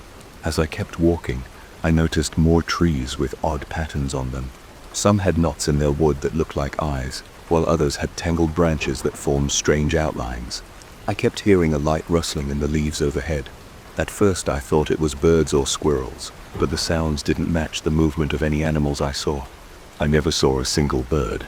I never saw a single squirrel. The forest seemed empty of normal wildlife, just the wind and those strange shapes. By midday, I was back in the cabin. I tried to ignore the weird feelings and focus on practical things. I organized my supplies, made a small lunch, boiled some water on the stove, and checked the door latch and window frames. Everything looked fine. I sat down and listened. There were no sounds, just silence. But as the afternoon went on, I started feeling a pressure in my chest. It felt like the air was heavy, with no obvious smell, just a slight dampness in the air. The walls with their carvings seemed to be watching me. I got up more than once to run my hands along them. They felt still and solid, but each time I noticed a slight difference. A line that hadn't been there before, a curve where there had been a straight line. It was small changes, but they were changes. That evening, I prepared for another night. I lit the stove again, ate another can of beans and tried to relax. I checked the attic hatch. It was closed. There was no ladder, just a trapdoor with a simple wooden handle. I pulled it down and peeked. There was a small space up there. I shone my flashlight. I saw dusty rafters, some old straw and spider webs. Nothing else. I closed it and tried to forget about it. When night came, I heard the noises on the roof again. This time, it sounded like something small crawling around. I got up quietly, holding my flashlight. I didn't know what I expected to do. If it was an animal, maybe I could scare it off. I opened the front door a crack and shone the beam of light outside. I saw the roofline. Nothing there. No raccoons. No birds. Nothing. Yet, I kept hearing it. A soft scraping, slow and steady. I closed the door and locked it. My heart was pounding. The sound lasted maybe 10 minutes, then stopped. In the silence that followed, I thought I heard a low whispering noise. It was too faint to understand. It sounded like a distant voice. I stood there shaking, trying to keep my breathing steady. I told myself I was just tired and hearing things. The next morning, I woke up feeling drained. I barely slept after that noise. I looked at the walls again. The carvings were more complex now. They covered more area. There were shapes that looked like twisted letters, but I couldn't recognize the alphabet. They reminded me of scratches made by an animal's claws arranged in patterns. I felt like these patterns were spreading. I decided to go outside and take a longer walk, maybe find the road again. I walked for over an hour in one direction, keeping track of the sun in the terrain. I expected to reach the dirt road that led to the cabin, but I found no road. I tried another direction, just more trees, more strange patterns in the bark. I began to sweat. My throat felt dry. I tried to remain calm and walked back to the cabin, guided by the sound of the small stream I had passed earlier. When I finally got back, I noticed fresh marks on the doorframe, tiny scratches arranged in a row. My stomach flipped. I couldn't explain how they got there. I spent the afternoon looking around for any sign of someone else. I found old footprints near the back of the cabin, but they were faint.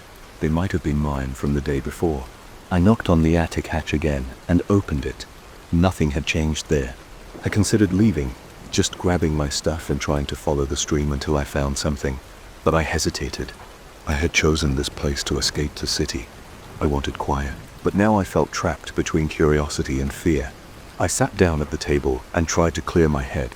I listened to the wind outside. I heard leaves rustling. It sounded like voices, but very quiet, like a muffled conversation that I couldn't quite catch. I tried to ignore it. By evening, the air inside the cabin felt heavy again. I lit the stove and tried to keep it bright and warm.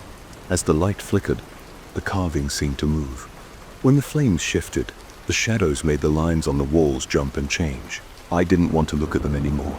My jaw clenched, my shoulders were tense. I tried to concentrate on simple things. I sorted my cans of food. I counted my bottles of water. I checked my flashlight batteries. It was a stupid routine, but it kept me busy. Later that night, I heard the scraping on the roof again. This time, it was louder and more deliberate. I grabbed my flashlight and stood beneath the attic hatch. I thought maybe something was crawling inside there. I pulled the hatch open and shone the light in. Still nothing. Just dust. I closed it. The noise stopped after a few moments. Then came the whispering. I pressed my ear to the wall and listened. It sounded like 2 or 3 voices speaking at once in a language I didn't understand. The words were soft and fast, almost humming. My scalp tingled. I stepped back, trying to calm my breathing. My mouth was dry. I stared at the floor. After a few minutes, the whispering faded, replaced by silence. The next morning, I checked the walls again. More changes. It was clear these carvings were not random. They formed rows and rows of strange symbols now. They were concentrated near the door and windows. I touched them. I half expected to feel wet paint or fresh sawdust, but they were smooth and old, as if they had always been there. My head hurt. I went outside and tried to breathe fresh air. The forest looked different. Trees formed strange shapes overhead, their branches twisting together like woven fingers. The leaves rattled softly, and I thought I heard them making a sound like a whisper. I stood still listening, trying to figure out if there was a natural explanation. Maybe the wind was catching the leaves at just the right angle. But no, the leaves seemed to form syllables. I couldn't make sense of them. I felt a knot in my stomach. I walked deeper into the woods looking for any landmark. The ground was damp and my boots left marks. Trees creaked softly. After about 20 minutes, I saw a large rock formation. I climbed onto it to get a better view. The forest stretched out in all directions. I saw no clearing, no road, no sign of anything human, just an endless line of trees. I shouted. I just yelled a long, angry hello into the silence. Nothing answered, no echo, just a dull hush. When I returned to the cabin, I noticed something new. There was a line of small stones arranged near the front steps. They formed a circle shape. I had never placed them there. I kicked them aside, feeling frustrated. My heart was pounding. I wanted to leave, but I had no idea which way to go. I considered packing my things and just walking in a straight line. But I was afraid I would get lost without any supplies. The cabin was at least a shelter. That afternoon, I tried to ignore everything and waited. I sat by the stove, lit a small fire, and stared at the floor. I avoided looking at the walls. I rubbed my arms, which were covered in goosebumps. I drank some water and ate a handful of nuts. The cabin smelled like old wood and smoke. I could hear the faint whispering outside, but I refused to listen. It rose and fell, a gentle murmur that never became clear words. I kept my head down. As dusk approached, the sky outside turned dull gray. The inside of the cabin grew darker. I turned on my flashlight and shone it around. Carvings were everywhere now. They covered every wall, the door frame, even parts of the ceiling. I wanted to scrape them off with my pocket knife, but I was afraid of making noise. I felt like something would answer if I did that. My breathing was shallow. My legs felt weak. I realized I was sweating, even though it wasn't hot. That night I braced myself for the noises. They came as soon as it was fully dark. The scraping on the roof, the whispers outside the door. I sat on the floor, pressing my back against the wall. I held my flashlight in one hand and my pocket knife in the other. I knew I wasn't going to fight anything off with that knife, but I held it anyway. The whispers sounded closer. I heard soft tapping against the window. I pointed the flashlight there. I saw nothing but dark glass and my own reflection. I heard a gentle scraping at the door, like fingernails. I crawled over quietly and pressed my ear against it. I heard low voices. They were not angry or loud, but calm and steady. They repeated something over and over. I couldn't understand a single word. Eventually, after what felt like hours, the noises stopped. The forest went silent again. I waited before moving. My knees ached from crouching. My heart was racing. I sat up, turned off the flashlight, and listened. There was no wind, no rustling leaves. The silence was complete. When the first light of dawn came, I got up and opened the door slowly. There were new scratches on the outside of the door frame, forming a straight line down the wood. The circle of stones I had kicked aside was back, arranged neatly. The forest looked the same as before. No path out, no sign of help. I stood there, my whole body tense. I stepped outside and tried to breathe slowly. I felt like the air around me was thick, as if I couldn't take a full breath. I couldn't shake the sense that something wanted me to do something, but I had no idea what. I couldn't read the carvings or understand the whispers. Every time I tried, I ended up feeling more confused. With no real plan, I decided to remove the carvings from one wall to see what would happen. I took my pocket knife and started scraping. The wood gave off a dry smell. I managed to cut a few shallow lines over the existing carvings. I did this for about 10 minutes, then stopped. I felt a sudden burst of pressure in my ears, like a high-pitched tone, barely audible. I looked outside and saw that the trees seemed to lean closer. The leaves shook without wind. The whispering started again, faster now. I backed away, breathing through my mouth, my heart thumping. I realized I couldn't fix this by force. I sat down on the floor of the cabin and waited. The whispering outside continued, then faded. I tried to calm down. I decided I would leave at first light tomorrow. I would pick a direction and walk straight, no matter what. I had enough supplies to last a couple of days. I had to try something. I couldn't stay here while the walls changed and the voices circled around me. That night, I slept with the flashlight in my hand. I kept my ears open. I heard the scratching on the roof again and the tapping at the window. The whispers were softer this time, but still there. I tried not to listen. I focused on breathing, on keeping my mind clear. I felt every muscle in my body tense. but I stayed still. I would not answer them. I would not react. I just waited. When morning came, I got up, packed my things, and stepped outside. The forest looked as it always did, silent and dense. I turned back to the cabin one last time. The carvings were there, the stones arranged in a circle. The whispers were gone for now. I tightened my backpack straps and started walking. I didn't know if I would find the road or just more trees. I did not know if the voices would follow me, but I knew I could not stay inside that cabin another day. I had to move, even if I did not know where I was going. I arrived at my family's old property just before sunset. The building is large and old, with walls that look uneven and wood that feels damp. The windows are dusty, and the roof looks stable enough, but a few loose tiles catch my eye. As soon as I step onto the front porch, I smell mold. My skin feels sticky from the humid air. There are no neighbors nearby. Everything around is quiet. I hold the key in my hand. It feels cold and rough. I insert it into the lock and push the door open. The inside air is stale and heavier than I remember. I see old furniture covered in sheets. I notice the outlines of chairs, a table, and a sofa. The dust makes my nose itch. I step forward and close the door behind me. I focus on my breathing. I want to understand why my family's name carries this strange curse. I want to see if these stories are true. I plan to stay here until I get answers. I walk through the entrance hall. The floorboards creak under my boots. I pull back a sheet from a large armchair, and dust floats into the air. I cough once. The smell is old paper, damp wood, and something else I can't identify. I check the grandfather clock in the corner. It's not running, and its surface is scratched. I see carved initials along the sides. They look like letters arranged in a strange pattern. I run my fingers over them. The wood feels dry and brittle. I don't understand the symbols yet, so I continue exploring. In the next room, I find a table with family photographs. They're black and white. The people in them wear formal clothes. They do not smile. I pick one up. The glass frame feels cold. I see a man with a large mustache. He looks serious. Behind him stands a woman with tight hair buns. I know these are my ancestors, but I don't recall their names. I return the photograph to the table and notice something carved into the frame. It looks like the same kind of pattern I saw on the clock. I squint and look closer. The carving is shallow, just a series of lines forming shapes I can't interpret yet. I open a door to the left and find a small library.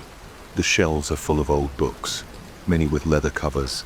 They smell like old leather and mildew. I slide one out and wipe off the dust with my sleeve. The title is in another language.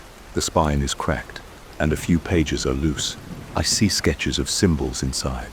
They resemble the ones I saw on the clock and the picture frame. I flip through the pages. The paper is thin, and I handle it carefully. I don't recognize any of the text. I take a seat on a wooden chair. It wobbles slightly. I can hear the wind outside. I set the book down and decide to look for something else. Maybe something that can help me decode these patterns. In the hallway, I find a cabinet. Inside are old metals and coins. They smell metallic and leave a faint rust on my fingertips. One metal catches my eye. It has an engraving similar to what I've seen before. This time, I see that the shape might represent some kind of animal or maybe a plant. I rub the metal between my fingers and realize the edges are sharp.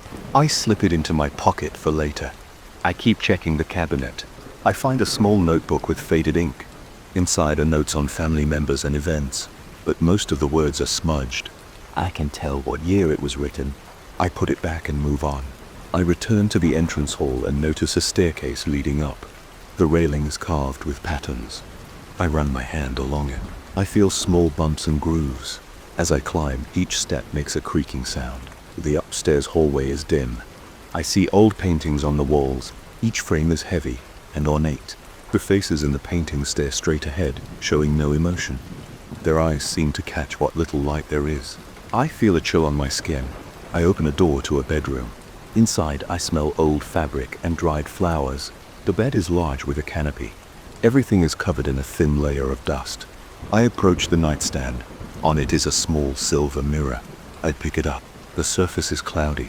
I wipe it with my sleeve and see my own face. I look tired. My eyes feel dry. I sigh and set the mirror down. Down the hallway, another door leads to a study. I see a desk covered in papers. I can't read most of them because the ink has faded. I find a letter that mentions my family's name and something about responsibilities. It says something about returning at the right time and facing the truth. I read it slowly, struggling with the handwriting. A strange tension grows in my stomach. I feel like there's something important hidden here.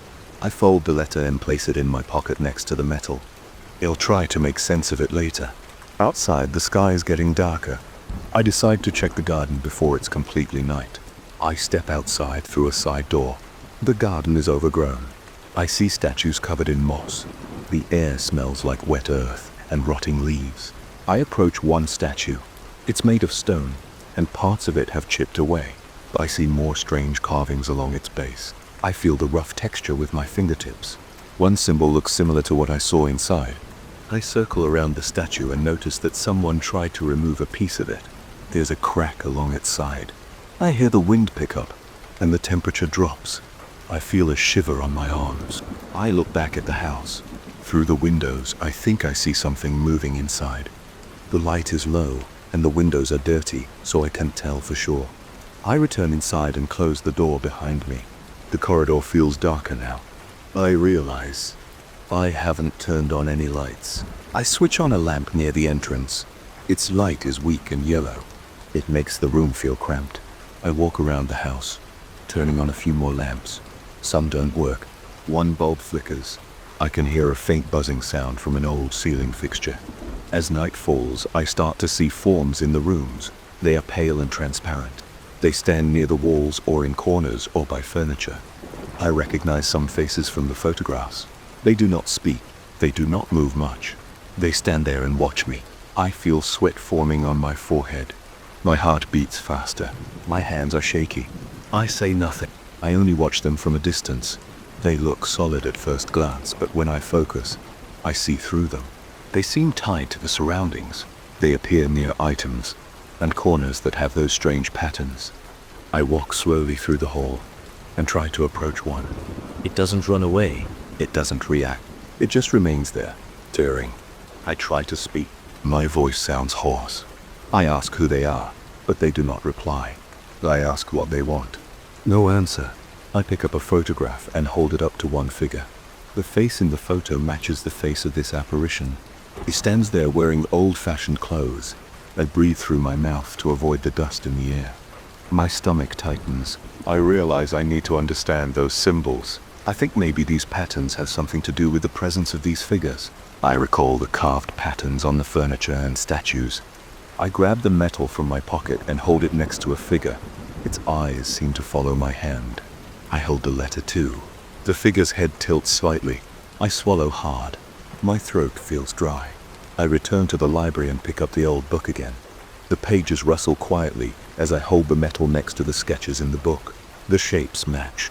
I try to link each shape to a letter in the old notebooks I found. My fingers shake slightly as I flip through the pages, but I can't focus well. I feel the weight of the silence. Behind me, I sense movement. I turn and see a figure standing in the doorway. It blocks the exit, and though I can't clearly see its eyes, it seems to watch every move I make. I step back, pressing my spine against the bookshelf. I take a deep breath, then decide to walk past it to test if it will let me pass. I move slowly, and it does not touch me. It steps aside without sound. My legs feel weak as I head back to the main hall and sit on a chair with no cover. My backside touches the rough fabric, and I rub my temples. The silence is broken only by faint creaks of the house settling. I try to piece together the patterns. They must represent a set of instructions or a key to breaking this cycle. I recall my grandfather mentioning something about a hidden room.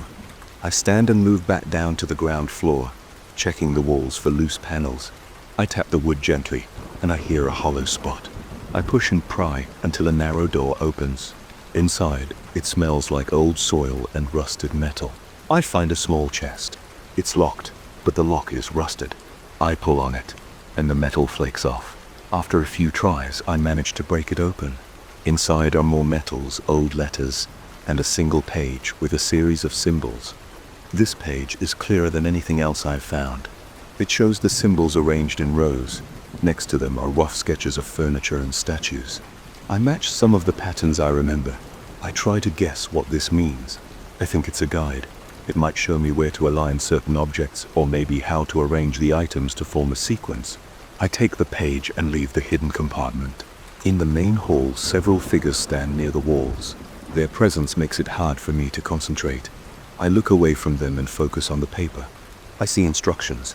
A symbol next to what looks like a statue, another next to a piece of furniture. I remember the statue in the garden. I hurry outside. The night air is cool. I step carefully over tangled roots and wet leaves. I find the statue. At its base, I see a faint groove. It looks like something fits there. I take the metal from my pocket. I press it into the groove. It fits. I push gently. It makes a grinding sound. I hear a click. I return inside and look at the page again. Next, I must find a piece of furniture that matches the second symbol. It looks like a chair with a pattern on its back. I search the rooms, shining my flashlight now because I don't trust the old lamps. In one of the bedrooms, I find a chair with a carved pattern on its backrest. I kneel and feel the carving. There's a slight depression in the wood. I take another metal from the hidden chest. It's smaller. I push it into the depression. Another click. The chair seems to shift slightly, but it remains in place. I look at the page again. There's a third symbol associated with a statue inside the house. I remember a bust in the corner of the hall. I approach it. Its surface is smooth except for a small notch on its side.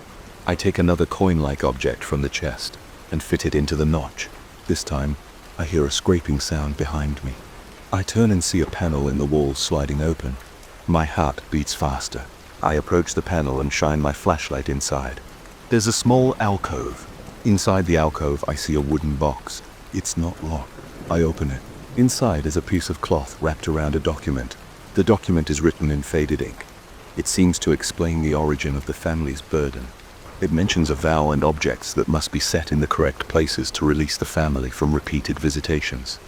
I follow the instructions on the document. It tells me to place certain metals in certain spots around the house.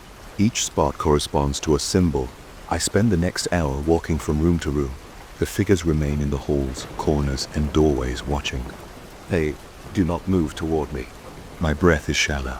My neck feels stiff. I keep wiping sweat from my forehead. I place the metals one by one in the correct locations. Some go behind paintings. Some fit into small cracks in the wooden panels. Each time I place one, I hear a faint sound like wood shifting or metal scraping. After I finish placing the last object, I return to the main hall. The figures stand there. I notice they seem less solid than before. Their faces blur. Their bodies fade at the edges. I hold my breath and wait. I feel the air change.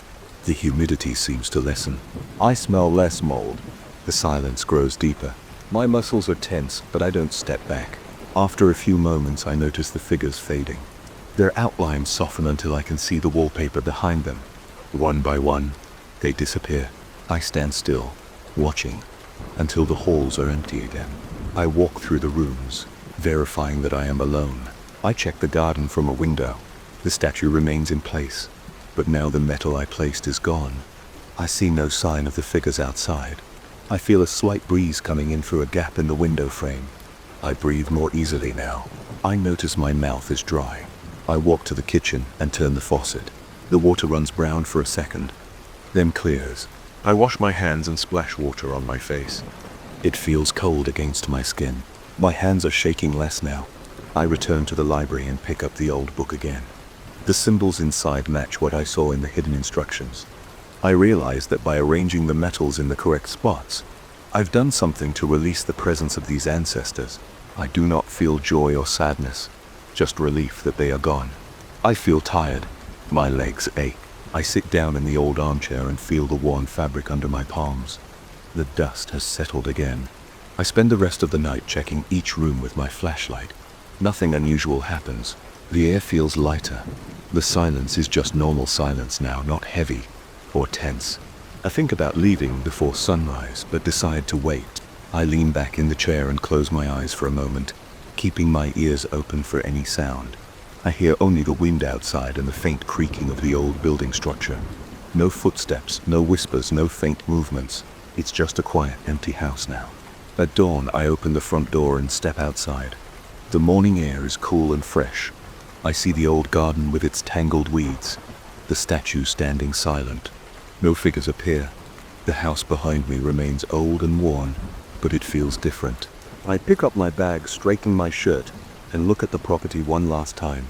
I don't know if I've truly ended the curse, but I've done what I can. At least for now, there are no more apparitions, no more silent faces in the halls. The night passed, and I remained here facing it alone. I walk away from the property and head down the road. With each step, I feel the weight lifting. My family name might still carry strange stories, but this place will not hold me anymore. I have seen what I needed to see, and I've done what I could to free myself. The road ahead is quiet. I do not look back. Last night, as I tried to sleep, my bed began to move under me. The mattress dipped on one side, as if someone had pressed a knee into it. The frame gave off a soft creak. There was no one else in the room. I kept staring at the dark ceiling and the faint outline of the wall clock. I could still hear traffic outside, distant horns and some muffled music from the apartment below. I tried not to think about what I felt, but I couldn't ignore it. My heart started to pound, and my breathing got shallow. I stayed on my back staring upward, sweating under the thin sheet. I live alone in a small one-bedroom apartment. The walls are old, the floorboards uneven, and the furniture cheap. I've had that bed for a few years. I bought it used from a guy who was moving out. It's a simple wooden frame with a cheap mattress on top. There's nothing fancy about it. I keep my clothes folded in a dresser nearby, and my shoes stacked at the foot of the bed. The window is covered with a thin curtain that barely blocks the street lights at night. It started a few nights ago. I remember lying down after a long shift. I was so tired I felt my legs ache. I turned off the lamp on the bedside table, closed my eyes, and tried to relax. After a few minutes, I felt a gentle push against my lower back. It felt like the mattress dipped down near my waist. I turned onto my side and listened. I heard a soft scraping sound, like fingernails on wood, maybe under the bed frame. At first, I thought it was a mouse or something small trapped under there, but the sound was slow and deliberate. It didn't come and go. It stayed, scratching lightly, moving up and down. Then I heard a soft metallic click, like a spring releasing tension. I got out of bed, turned on the light, and looked under. There was nothing there. Dust, a few socks I had lost, but nothing else. I tried to ignore it. The next day was normal. I went to work, came back late, ate a cheap frozen dinner, and sat on the couch watching some dumb show. I didn't want to think about it. That night, I climbed into bed again. Right away, I felt something off. The bed frame was steady, but I could hear faint noises beneath me. A kind of light tapping, maybe the sound of wood lightly pressed and released. Then the mattress shifted. Not much, just enough to notice. It felt like something pressed upward from below, pushing the springs against my back. I sat up fast and turned on the lamp. The light showed my plain white sheet, the old pillow, and my crumpled blanket. Nothing else. I knelt down, looked under again. Just dust and darkness. Nothing moved. I pulled the bed away from the wall, checked the floor. Just old floorboards. I lay back down. My stomach was tight and my chest felt heavy. I tried to close my eyes, but when I did, I felt a slight vibration in the headboard behind me, as if something flicked it from the other side. I opened my eyes and saw the headboard shake a bit, barely noticeable, but enough that I caught it. I touched it with my hand. The wood was cool and still. My heart beat faster. I turned on my side and tried to sleep with the lamp on. After a while, I finally drifted off. In the morning, I felt drained, like I had barely slept. The next few nights were worse. Each night, the movements got a little stronger. I would feel the bed dip on one side, then on the other, as if something crawled beneath the mattress. I heard light scratching on the wooden frame and occasional squeaks from the springs. Sometimes the blanket slid off my legs without me pulling it. I'd reach down, yank it back, and the moment I relaxed, it would begin to shift again. I tried to hold it tightly, but I'd feel it tugged gently from below. I started to dread going to bed. I tried sleeping on the couch. It was small and old, and my back hurt when I lay on it. Still, that night, I managed to fall asleep easier, but around 2 in the morning, I woke up feeling a strange tension in the air. My bedroom door was open, and I could see the outline of my bed through the darkness. I heard a gentle creak like the mattress shifting by itself. The sound made my skin crawl. I tried to ignore it and stay on the couch. Eventually, I fell asleep again, but woke up feeling sore and tired. The next night, I decided to face it. I turned off all the lights and got into bed. I lay there in silence, ears open, eyes half closed. After a few minutes, I felt the mattress press up against my right side near my ribs. I froze. Then I heard a quiet whisper. It sounded right next to my ear, but there was no one there. The whisper was too soft to understand at first. I listened harder. It said something like close your eyes or give in. The voice was low and breathy, as if someone stood right beside me, leaning down. I could feel the hairs on the back of my neck stand up. My breathing got faster. I tried to keep my eyes open, staring at the dark, but the voice kept whispering. It said short phrases like close your eyes, it's easier now, and stop fighting it. I jumped out of bed and turned on the overhead light. My heart hammered, so I paced around the room, breathing hard. I touched the mattress, pressed down on it, felt the springs. Everything seemed normal. I knelt down and looked under the bed again, shining my phone's flashlight there. I saw nothing but floor and dust. I checked the windows and door, they were locked. I touched the walls, solid. I sat on the edge of the bed, feeling like an idiot, but I couldn't deny what I heard and felt. That night, I barely slept. The following day at work, I couldn't concentrate. I kept thinking about the voice, the movement of the bed, and the soft scraping sounds. When I came home, I left all the lights on.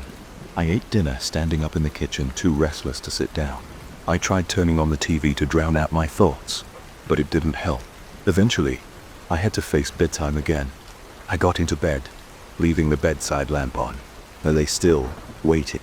The bed moved again, just a little at first. The foot of the bed seemed to dip. Then I felt a slight shaking near the headboard.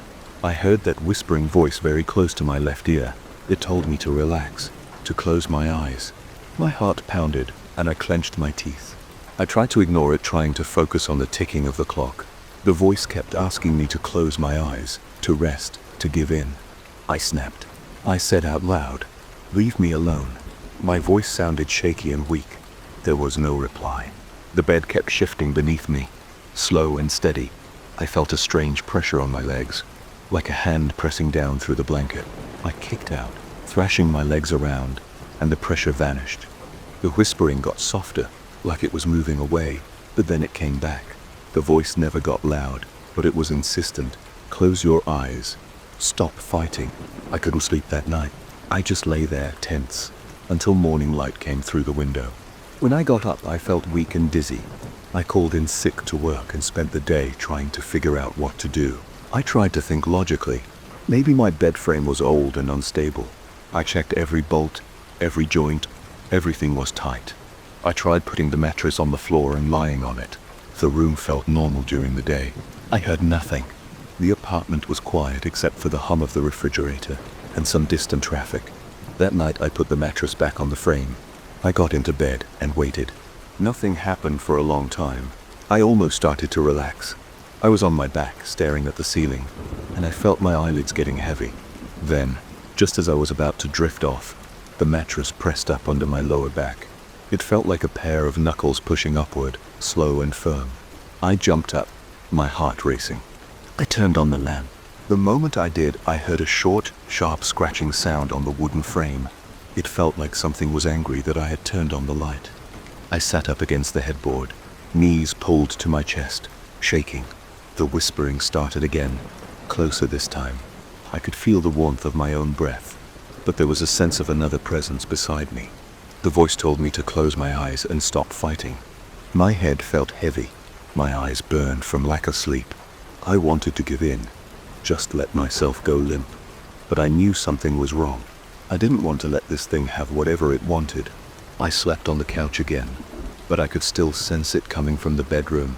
The next night I tried wearing earplugs. They muffled the sounds, but I could still feel the bed moving. I tried turning on a fan, hoping the noise would cover the whispers, but I still heard them. The bed shook harder that night, enough that the headboard tapped the wall a couple of times. The tapping sound made me flinch each time. I tried putting a pillow over my head, but then I felt the blanket sliding down my back. It seemed to move in short, jerky motions, like something pulling it from underneath. I started checking my entire apartment every evening. I looked in the closets, behind the shower curtain, even in the kitchen cabinets. I found nothing strange. I tried sleeping with the overhead light on, The presence didn't vanish, it just changed its approach. Instead of staying under the bed, it seemed to press down from above, making the mattress sag in places where I wasn't lying. I would feel a shift, like a body settling next to me. I'd roll away, pressing myself against the wall, but the shifting continued. By now, I couldn't remember the last time I had a full night's sleep. My eyes felt sore, my head ached all day, and my nerves were shot. My hands shook when I tried to eat breakfast. My shoulders were always tight. I felt short of breath sometimes. I avoided friends and calls, too ashamed to tell them I was losing my mind because my bed wouldn't let me sleep. I tried sleeping pills one night, just some over-the-counter stuff. I swallowed them with water and lay down, determined to push through. The presence came as usual. It started with that soft movement under the mattress, then the scratching, then the whispering. I kept my eyes open as long as I could, but eventually the pills made my eyelids heavy. I started to slip into a half-sleep. In that state, the whispering got louder. The voice repeated the same phrase over and over. Close your eyes. I could feel my body getting heavier, then I felt something brush against my arm like a cold fingertip. My whole body stiffened. I forced my eyes open and sat up, breathing hard. The pills made me groggy, so I staggered out of bed and turned on every light in the apartment. I stood there, blinking at the brightness, shaking with fear and exhaustion. The next day, I tried a different tactic. I got rid of the old mattress. I dragged it out into the hallway and took it down to the dumpster behind the building. I brought up a spare air mattress from the storage locker and set it on the floor in my bedroom. That night, I lay down on the air mattress with no bed frame beneath me. At first, nothing happened. I felt silly and relieved. But after about an hour, I heard a soft hiss, like a slow leak of air. The surface beneath me dipped slightly. I reached down and touched the vinyl. It was fine. Then I heard that same scratching sound, this time on the floorboards. It was right under the air mattress.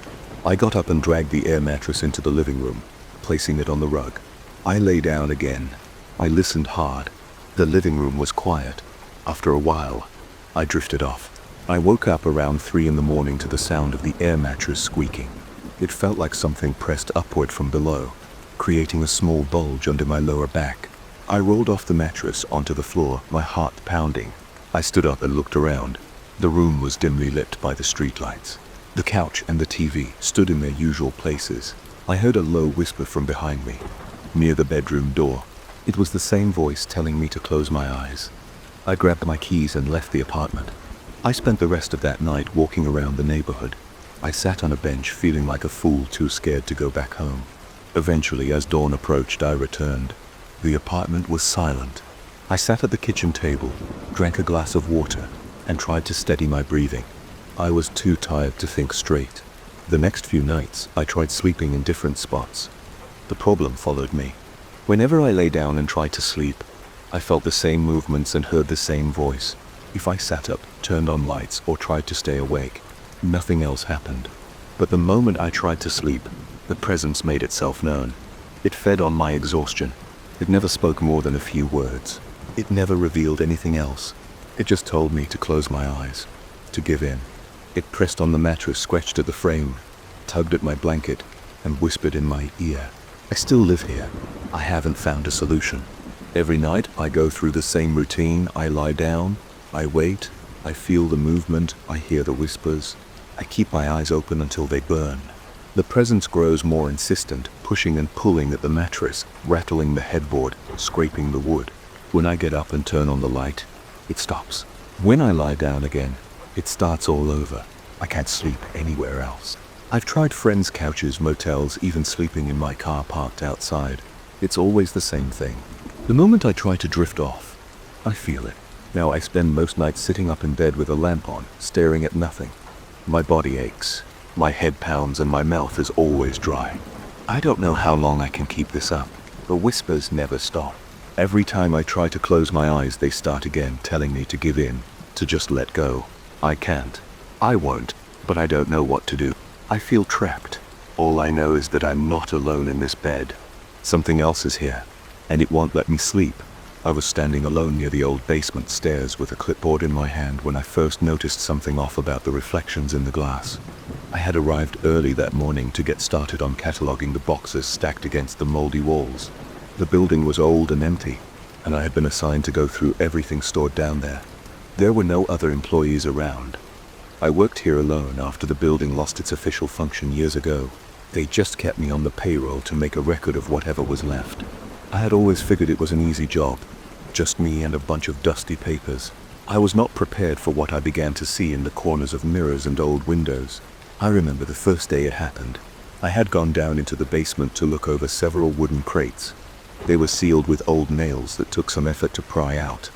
Inside, I found piles of old documents and letters. They smelled musty and had yellowed edges. The ink had faded, and the handwriting looked cramped and shaky. I made a small workstation in a side room that used to be a maintenance closet. I set a lamp on a folding table and tried to organize everything by date. I spent hours squinting at old ledgers and letters. The air felt stale. I heard the hum of the fluorescent light overhead. Whenever I took a break, I walked upstairs to a hallway with some windows facing a courtyard. The windows were dirty, and I could see my reflection in the dusty glass. The first time I noticed something strange, I saw a shape behind me. It was out of focus. It looked like a figure standing a few feet away, not close enough to touch me, but close enough to notice. It moved slightly when I tilted my head. I turned around fast, but there was no one there.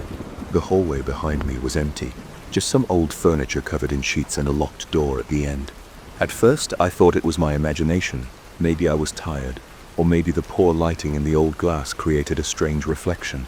I ignored it and went back downstairs. I told myself it didn't matter.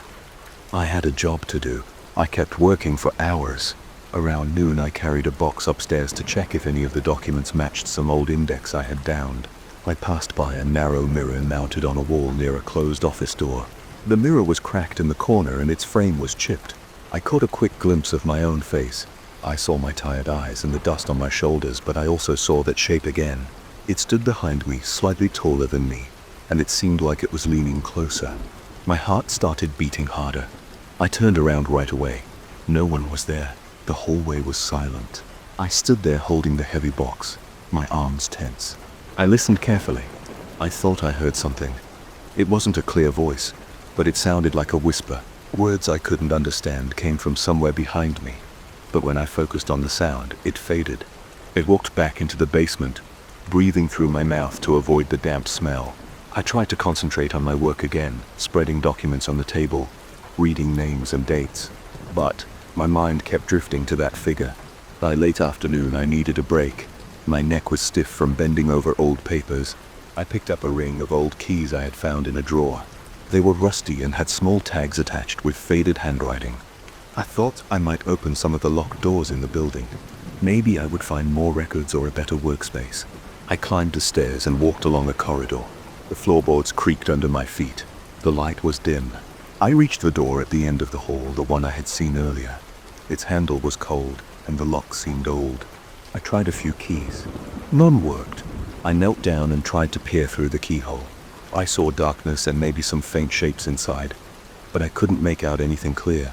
I stood up and turned around. In the window at the far end of the corridor, I saw my reflection. The figure was there again behind me. It looked slightly clearer now. It had no distinct features, just a pale human-like shape. It did not move. I felt my stomach tighten. My palms felt damp. I turned around slowly this time, expecting something. The hallway was still empty. I didn't see anything unusual. There was no one behind me. I started breathing through my nose slowly, and I felt a slight chill on my neck. I thought I heard a low whisper. It sounded like words from an old diary. Phrases that didn't make sense to me. Something about a locked room, a record of names, something incomplete. I could not catch the exact words. I tried to stay calm. I returned to the basement, picked up some documents, and tried to read them carefully. They mentioned old property records and letters between former owners. I found references to a locked hall, but no clear directions. As I flipped through the pages, I noticed that the smell of mold was stronger. I rubbed my nose, stepped back from the table, and shook my head. I focused on what I could see. Documents, paper, ink, dust, the bare concrete floor, shelves with boxes, a small lamp throwing a yellowish light. I heard the distant sound of a door creaking somewhere upstairs, even though I knew I was alone. That night I stayed later than usual. The fluorescent light flickered sometimes. I spread the letters on the table to look for clues about which keys might fit which doors. I had a list of about 10 keys, each with a faint letter or number scribbled on a tag. I matched some to known rooms. There were storage rooms in old offices. I didn't know which key might open the locked hole upstairs, so I decided to try them all. I grabbed the key ring and went back up to the corridor. It was quiet. The air was stale. My footsteps sounded louder than usual. I tried one key after another on the locked door's handle. None fit. I felt sweat forming under my arms. I stepped back, looked around for another door, and found a narrow corridor branching off to the left. I followed it and found another locked door. I tried the keys again. One of them turned. My heartbeat sped up. I opened the door and shone my flashlight inside. The room smelled worse than the basement. There were shelves with piles of documents stacked high. Many had fallen to the floor, leaving scraps of paper everywhere. I entered slowly, the floorboards creaking under my feet. My flashlight beam moved over the shelves. I saw old ledgers, journals, and what looked like personal diaries. I heard a sound behind me. It was a soft whisper, like before, but this time it seemed to be repeating phrases from the documents I had just read. My hands shook. I turned around with my flashlight raised. I saw no one, but I noticed a mirror leaning against the wall. It was an old full-length mirror with dust on its surface. I took a few steps toward it. I saw my reflection, sweaty and tense, and behind me that shape stood again. It hovered silently. I moved the flashlight around the room. Nothing changed. The shape only appeared in the reflection. I checked behind me. Nothing. I turned back to the mirror. The shape remained there, watching me. It did not have eyes that I could see. It was just a faint outline. I felt a tightness in my chest. I wanted to leave, but I also wanted to find whatever this thing wanted to show me. It was always pushing me toward locked doors and hidden rooms. I looked around the room more thoroughly. I found a small box under a shelf, locked with a small padlock. I tried a few keys from the ring. One of them popped it open. Inside, I found a stack of old letters. They had dates from many decades ago. They talked about a large hole in the building that was sealed off after some dispute. The letters mentioned hidden records and documents that were never sorted. I felt certain that the shape wanted me to find that hole. I took the letters with me and left the room. The hallway felt colder now. I wiped my forehead with my sleeve. I listened carefully. I still heard distant whispers. I followed them down the corridor, trying different doors. One led to a stairwell that I hadn't noticed before. I climbed it slowly, each step groaning under my weight. At the top, I reached another locked door. I tried the keys again. This time, one turned and I entered a long dark hallway that smelled of rotten paper. My flashlight beam picked up doors on each side. Most were unlocked. I opened them one by one. They were filled with cabinets and boxes. I saw my reflection in a broken window at the end of the hall. The shape stood closer now. Its whisper sounded louder. It repeated some of the phrases from the letters I had read. I recognized a few words. The hall, the records, the sealed room. I felt my skin prickling. I tried not to look at the reflection, focusing instead on the doors. At the far end, I found a large double door locked with a heavy bolt. I lifted the bolt and tried to open the doors, but they wouldn't budge. I searched around for another key or some tool. Eventually, I found a small crowbar in a maintenance closet. I returned and forced the doors open. Inside was a hall, larger than I expected. It was filled with tables covered in old files and stacks of letters. The smell of mold was strong. My eyes watered. I stepped inside, holding the flashlight tight. The room was silent except for my breathing. I moved from table to table, looking at the documents. They were property records, transfer papers, old contracts. They seemed to detail the entire history of the building. I noticed some names that matched the letters I had found earlier. I sorted through the piles, placing them in a rough order, trying to understand their meaning. As I worked, I felt that presence behind me. I could sense it watching me through the reflections in the glass cabinet doors. I heard its whispered sound. It was not speaking any clear sentence now, just bits of words. I tried not to panic. I wanted to finish what I started. I checked one set of documents that described an old dispute over the building's ownership. I saw names repeated many times, accusations, receipts, and a note about sealing off certain areas until a resolution was reached. Everything was old and forgotten. I realized that these documents needed to be catalogued and preserved properly. They were probably what I was meant to find. The figure appeared in the reflection whenever I hesitated. When I approached the exit, it lingered behind me. When I returned to the tables and worked, it seemed to stay still. I spent hours sorting and stacking. I felt my back ache. My throat was dry. I found no water source upstairs, so I just coughed and kept working. Eventually, I gathered a large pile of documents that seemed the most important. I carried them out of the hall and down the stairs. As I left, I glanced at the broken window. The figure was there. I stopped and looked closely. The figure did not move or react. It was just there, hovering. I turned my head slowly. Behind me, there was empty space. I looked back at the window. The figure remained. A surge of tension filled my chest. I told myself to keep going. I had what I came for. I made my way back to my makeshift workstation in the basement. I placed the documents on the table. I felt relieved to be back in a familiar spot. I looked at the reflection in a small piece of glass I had found earlier. Nothing appeared behind me now. The room was quiet, with only the hum of the fluorescent light and the distant sound of the old building settling audible. I sorted the documents until they were neat and labeled. I took notes on a pad, recording the names, dates, and references to the sealed areas. When I felt I had done enough for the night, I stood up and stretched my arms. I walked around the basement, then checked the corridor. Next, I looked at the window's reflection again. Nothing. I saw only my own face, tired and dusty. There was no figure behind me. The whispers were gone, but the smell remained, though I was growing accustomed to it. I climbed the stairs and checked the locked hall one more time. Everything was in order.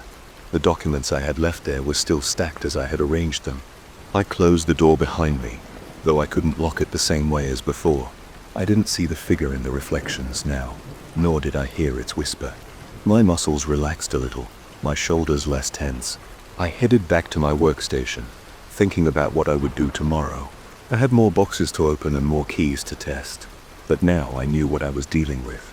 I had found the hidden hall and its records. I had seen that silent presence, something tied to these old documents guiding me in its own way, that never touched me or spoke directly to me. It only appeared in reflections and hinted at what I needed to find. I shut off the lamp and left the basement. As I walked out of the building, I noticed the dark sky outside. I felt the fresh air and breathed deeply, wiping dust from my clothes. I didn't know if I would see that figure again. For now, I had the documents I needed. I could present them to whoever had sent me here. Maybe they would understand their importance. I walked away from the building, trying not to think too much. I focused on the feeling of my feet on the ground and the sound of my breathing. The night was quiet. I decided I would return in the morning and keep working. There were more records to catalog, more locked doors to check. I had keys. I had a flashlight. I would do my job, but I would also keep an eye on the reflections. I would remember what I saw, even if I never understood it completely. I would remember what I saw even if I never understood it completely.